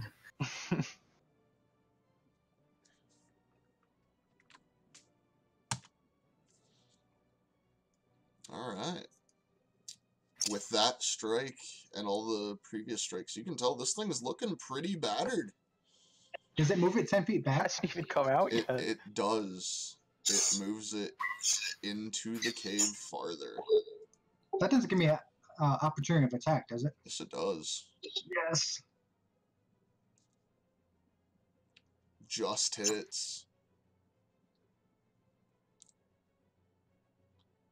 9 points. Alright. The mighty 9.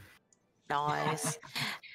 From my angle, though, would it have shoved it into the cave, or would it have shoved it into the side of the cave?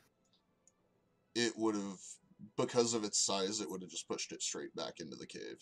Okay.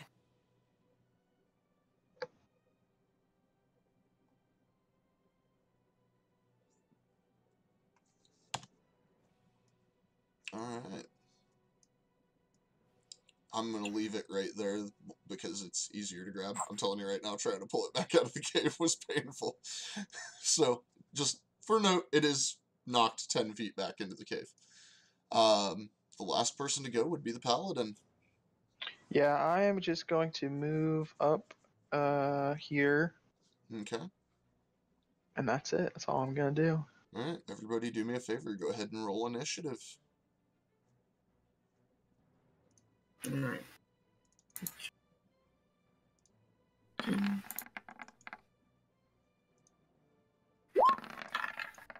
Eight. Oh my god. Much better. Alright. Top of the turn order. Go ahead, Miss Charisma. Gonna follow that up with another Eldritch Blast. Can I still see? Yep, you can still see it. Only barely, but you can still see it. Okay, I'm gonna move into a more direct line of sight. And do it again, hopefully. That hits.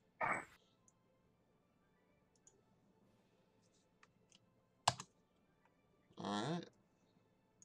And that is another 10 feet pushed into the cave.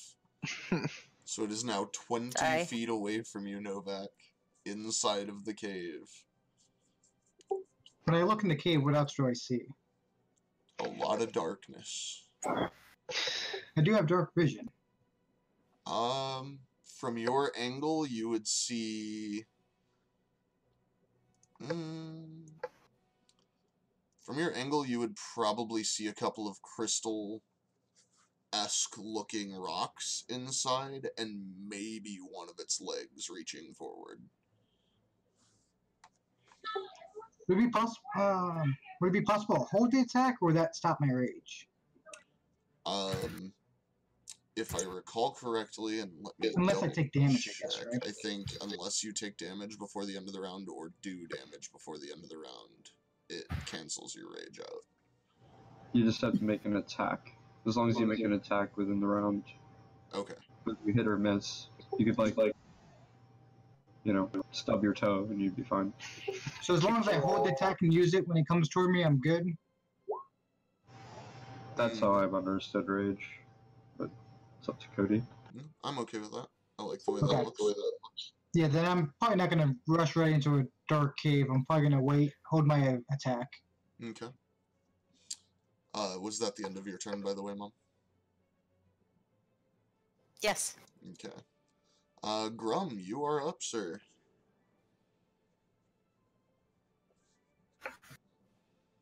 Okay. Michael. The crystals, you say? Money. We're gonna make bank off this one.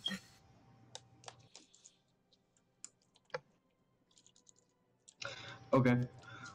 Grum is going to use his final wild shape to turn into a giant toad. Oh god. Okay. Why?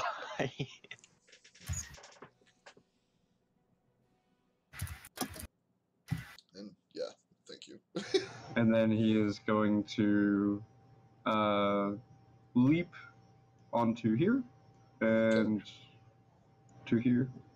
He can standing leap 20 feet as a toad. Yep. Wow. Never mind on the line. And he will accompany Novak and hold his action for if the toad gets close enough to bite at. Okay. And is that the end of your turn, sir? Yes. Fantabulous. Our gentleman mage is allowing ladies first due to the rolls.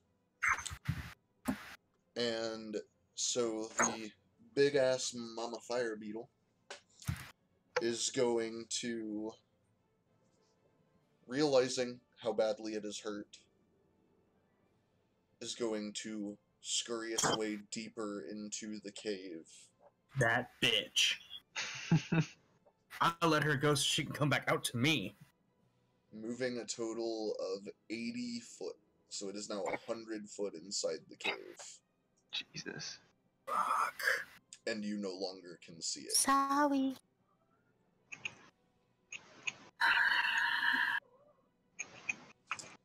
Morgan, what would you like to do? You are technically out of combat, but I'll keep the turn order up just in case, depending on what you guys decide to do.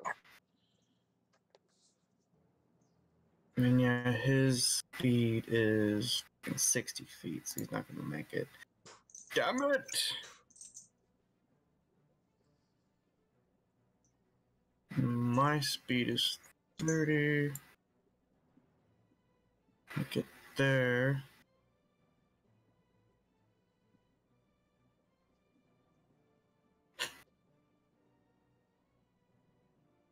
So I'd approach.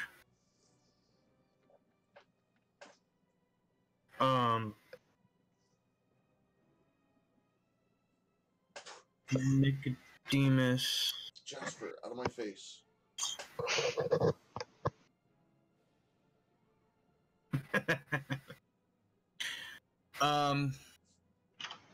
No biting my headset. Lay down.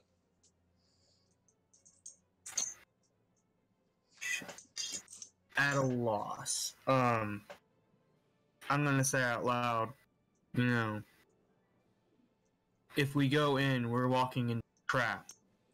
We could collect what we have now and come later.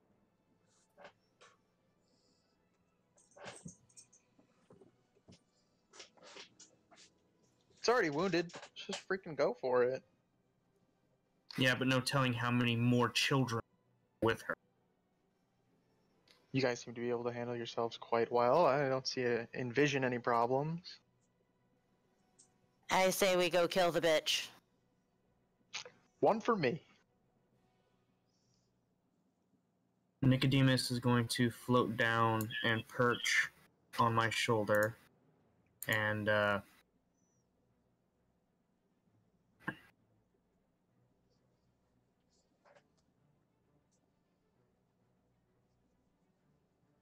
let's how about we collect what we have now, then go in. That way nothing can come around and scavenge off of our already made kills.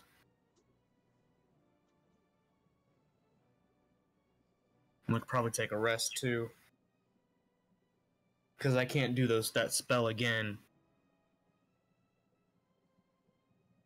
It gives her time to heal. Right. Well, if she heals, I can do it. If I can rest up some, I can cast a spell another 3 times.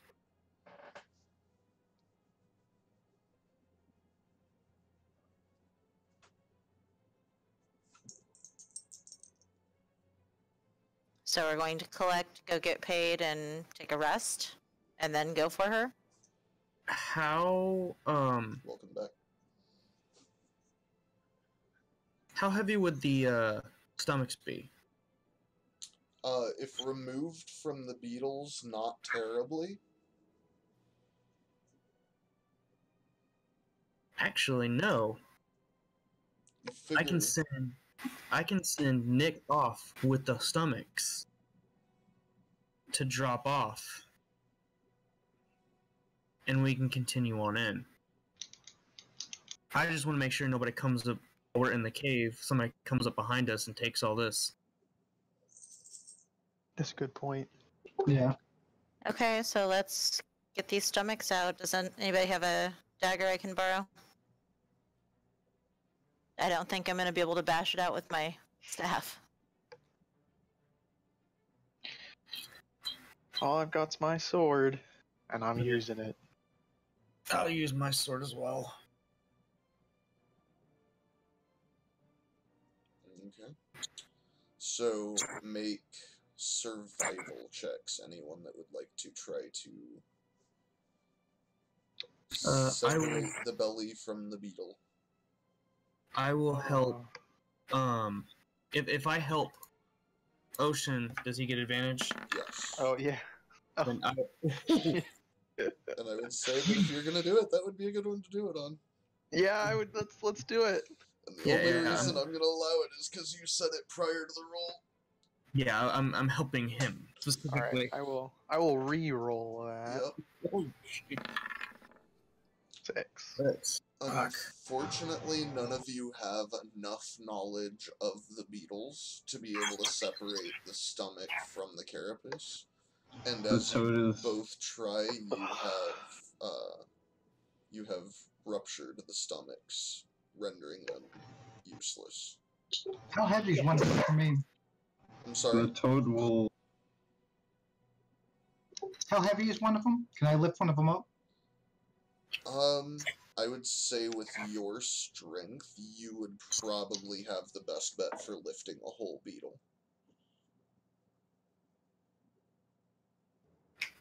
And what I guess is I'll the try to toad? lift this one up. What is the toad doing?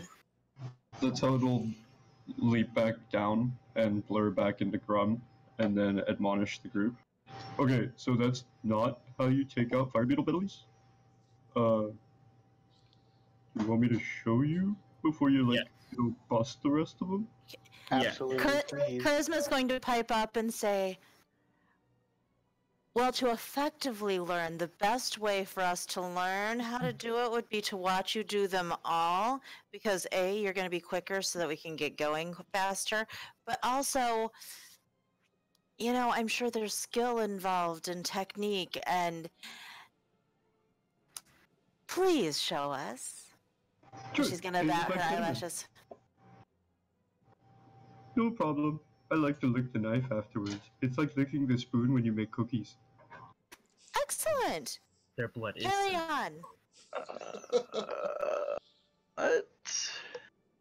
So he'll pull out a knife and he'll go to work. Are you proficient in survival? Yep. Go ahead and roll it with advantage. You would have done this before. And that is one successful fire beetle belly. It's one. So, do you want me to just roll successive as he moves from beetle to beetle? Yeah. By the end of it, he's got fire beetle jelly all over his face, lapping it up. That is 2 bellies. Word. 3 belly, 4 belly, 5 belly. You've successfully gotten 5 fire beetle bellies. Oh, is that how many there were? I don't remember how many there were. 7. 7. Yeah, so Yeah, you've gotten 5 out of 7. I Busted two. think I made 6 successful rolls. Or did you guys lose 2? Okay. Yeah, we ruined 2. Yeah. Oops. So in your inventory, Mr. Grum, please write down your 5 fire beetle bellies. Do you want me to carry him, or... I mean, you guys killed him. Can you carry them for now? I mean, as long as we have them on us. I mean, sure. I can put him in my meat sack. Sure. Yeah. Meat sack sounds. Yeah. You're you get it. what? And he basically pulls around this pouch that, as soon as he opens it, just smells like foul decay and just vile, and he just starts putting the beetles in there, beetle bellies in there. My meat sack, it's where you keep the meat after you harvest it, right? Sure. Excellent. Obviously You from the city or are something. amazing. And I am so thankful that we have you with your meat sack to carry the bellies. Shall we take a quick nap and move on, or shall we just move on, or what are we doing here, people? Whoa. No napping outside. You nap inside the walls. Last time I napped outside, I got burnt in the butt by a few fire beetle bells. It was bad. Let's just go get this last fire. This big one. No naps, no breaks. Let's go, people. I'm good with that. You're on the clock. You're on my time. We're burning. We're Let's burning. go, I guess. I mean, I'm okay with that. Charisma realizes that she's really close to Ocean and kind of sidesteps a little. But she smiles. You did good out there. Ocean doesn't really care what's going on. He just wants to You go guys inside did his great. cave. You're still alive. That's way better than the last group. So as we enter this cave, I'm going to... Nick is still just latched onto my shoulder, and I'm just gonna close my eyes. It's like I'm walking blind, but I'm going to be able to see. Okay. So, as you guys begin to approach the entrance of the cave as a group with your 5 fire beetle bellies in hand, you notice that that hissing and chirping noise is back. But it's very, very loud. And as you start to look into the cave and move in, you notice there is a horde of fire beetles. You see 10, 20, 30, 40 of them at least, and there are more coming. I changed my mind. I'm going back to town. Bye. You get We're the not gonna feeling get that they are defending their injured mother. We're not going to be able to get her right now. That's a lot of money in there, though, guys. Like, just think about it for a second. Worth going back? Yes. And we could lure some out. No, they'll all come. We'll have to come up with a plan and come back here. I have an idea. How tall is the cave? The interior of the cave or the cave opening? The interior cave. The interior of the cave you can probably figure using Nick for eyes. It's about 35 foot tall from the floor that you can see to the top of the cave.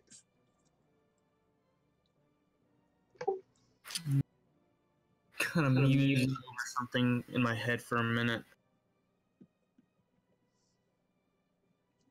When I do that, I forget what day it is. Yeah, let's head back with what we have. Rest up. But I do agree, we can definitely go in here and take her. Do you think that owl can find another entrance? We can always look. I can use Nick.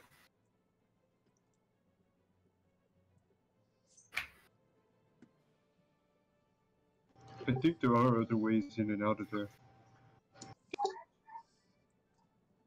Would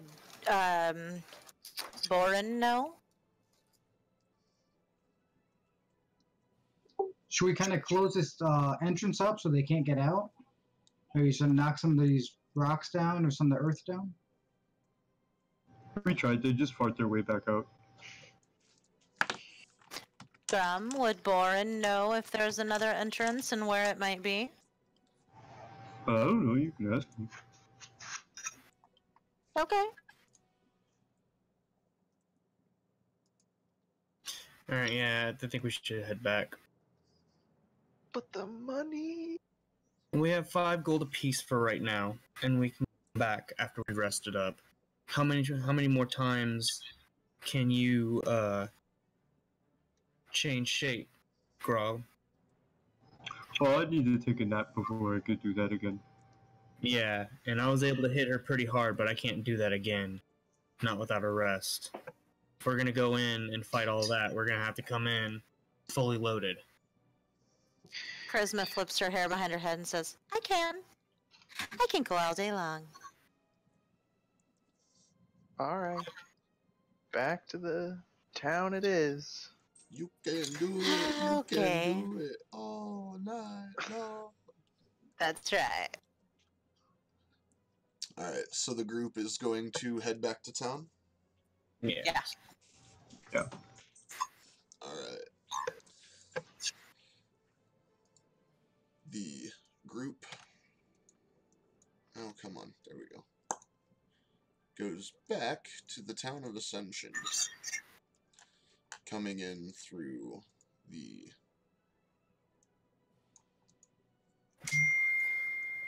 west side of town, where they had gone from. Looking into the town, it's still raining, it's still cold, nothing's changed as far as the weather goes. The town itself, however, appears to be a little more lively than it was when you were first here. When you first came into the town itself, there was just Boren and Grum sitting in the town outside. Now there are some people starting to kind of, move around, go to the different shops. just kind of randomly traveling around the town and doing what people do inside of the towns. Hey, Grum, Yeah. can I see those stomachs? Sure, you want to carry the meat bag? Is there any other meat of yours in there?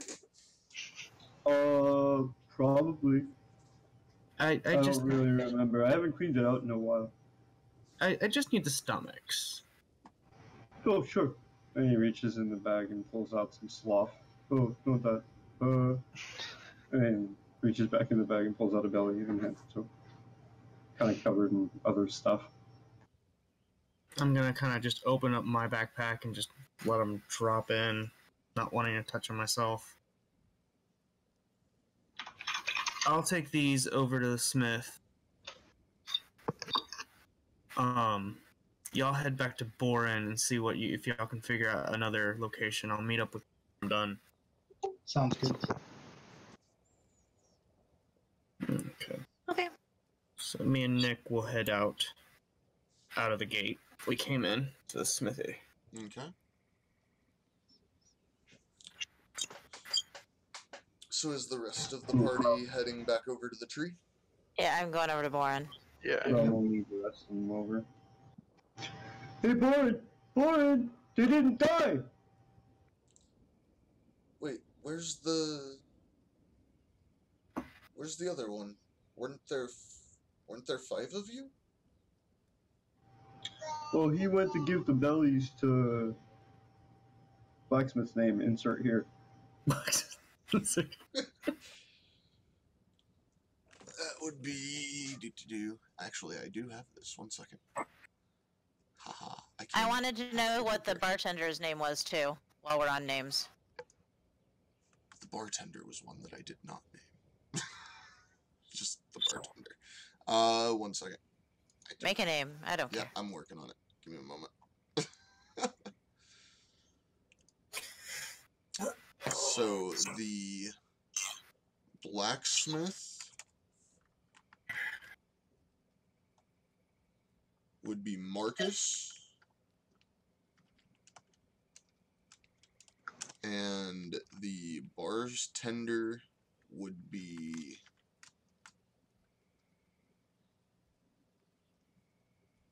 Nicholas.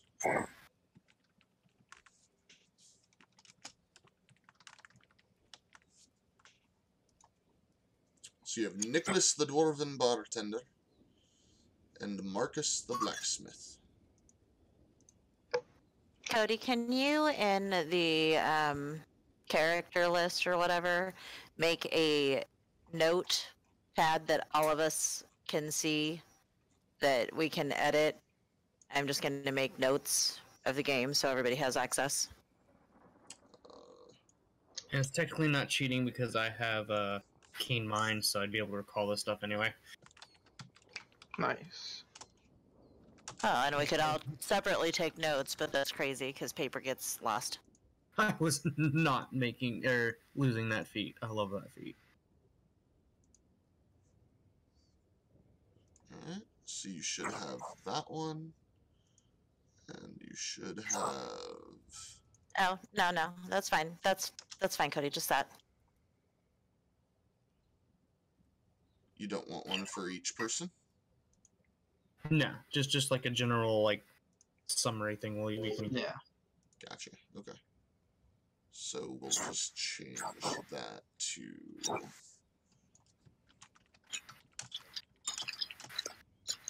NPCs of Ascension. There we go. There, I typed it in. Game notes, ta-da. That works.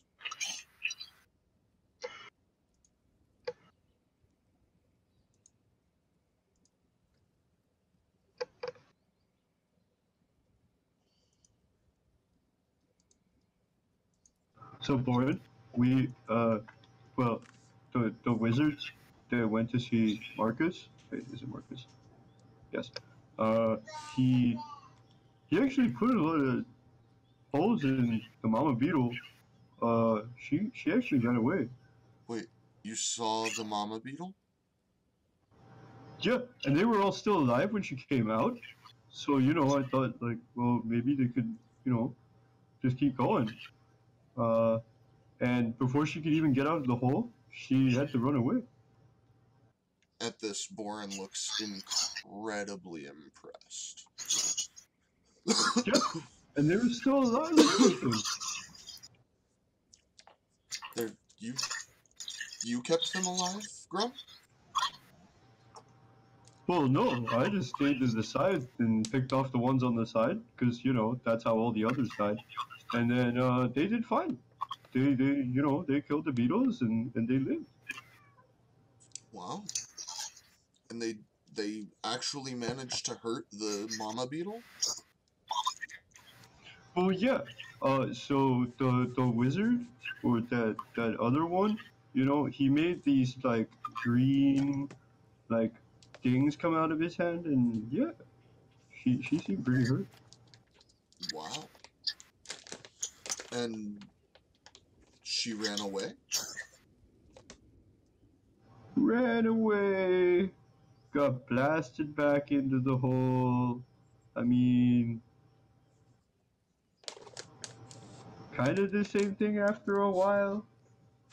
Fair enough. Well, I'm happy you guys didn't go into that hole. I know there's more beetles in there. It could have been perilous. Do you know if there's another way in there? There might be. The best person to ask would probably be Marcus. He was the first one before you came along that was able to help fend off the fire beetles.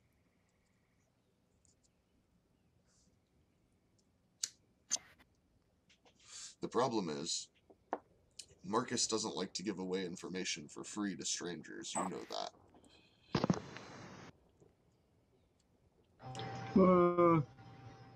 Yeah, maybe I can convince him. He likes me sometimes. Well, with you, they might have a chance. They'd have to earn his trust. Maybe ask him if he has any work to do before you ask him about getting into the caves.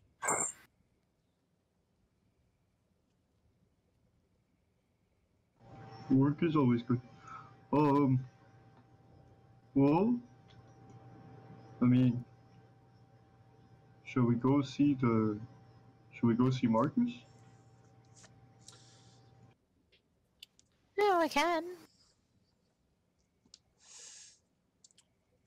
Well, for what it is worth, all of you have done very well. Thank you for fighting back the fire beetles and getting them off of the edges of the town. We have strong walls, but there is only so much a wall can take after all.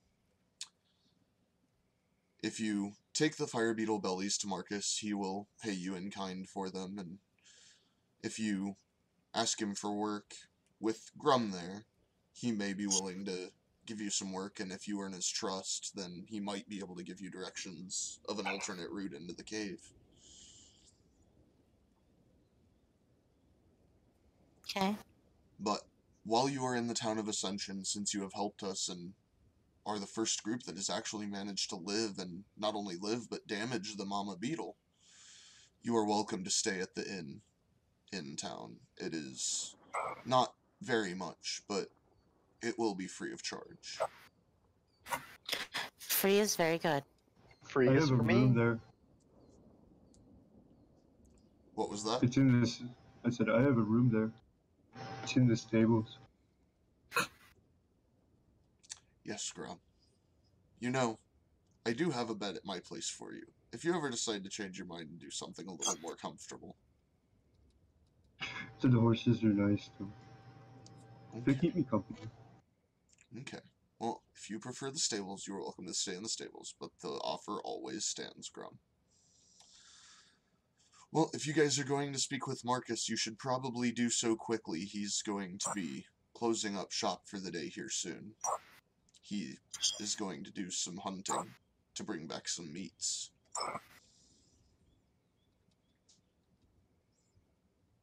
Let's get over to him. Alright, and on that note, I just looked at the clock. We've been playing for about 2.5 hours. Let's go ahead and take a 5-10 minute break, get something to drink, use the bathroom. Yeah, let's take 10 minutes. Just give us plenty of time. If we get back a little early and decide to start a little earlier, that is an option. To anyone that is, Whee! to anybody that is watching the stream, thank you very much, and we'll be back shortly.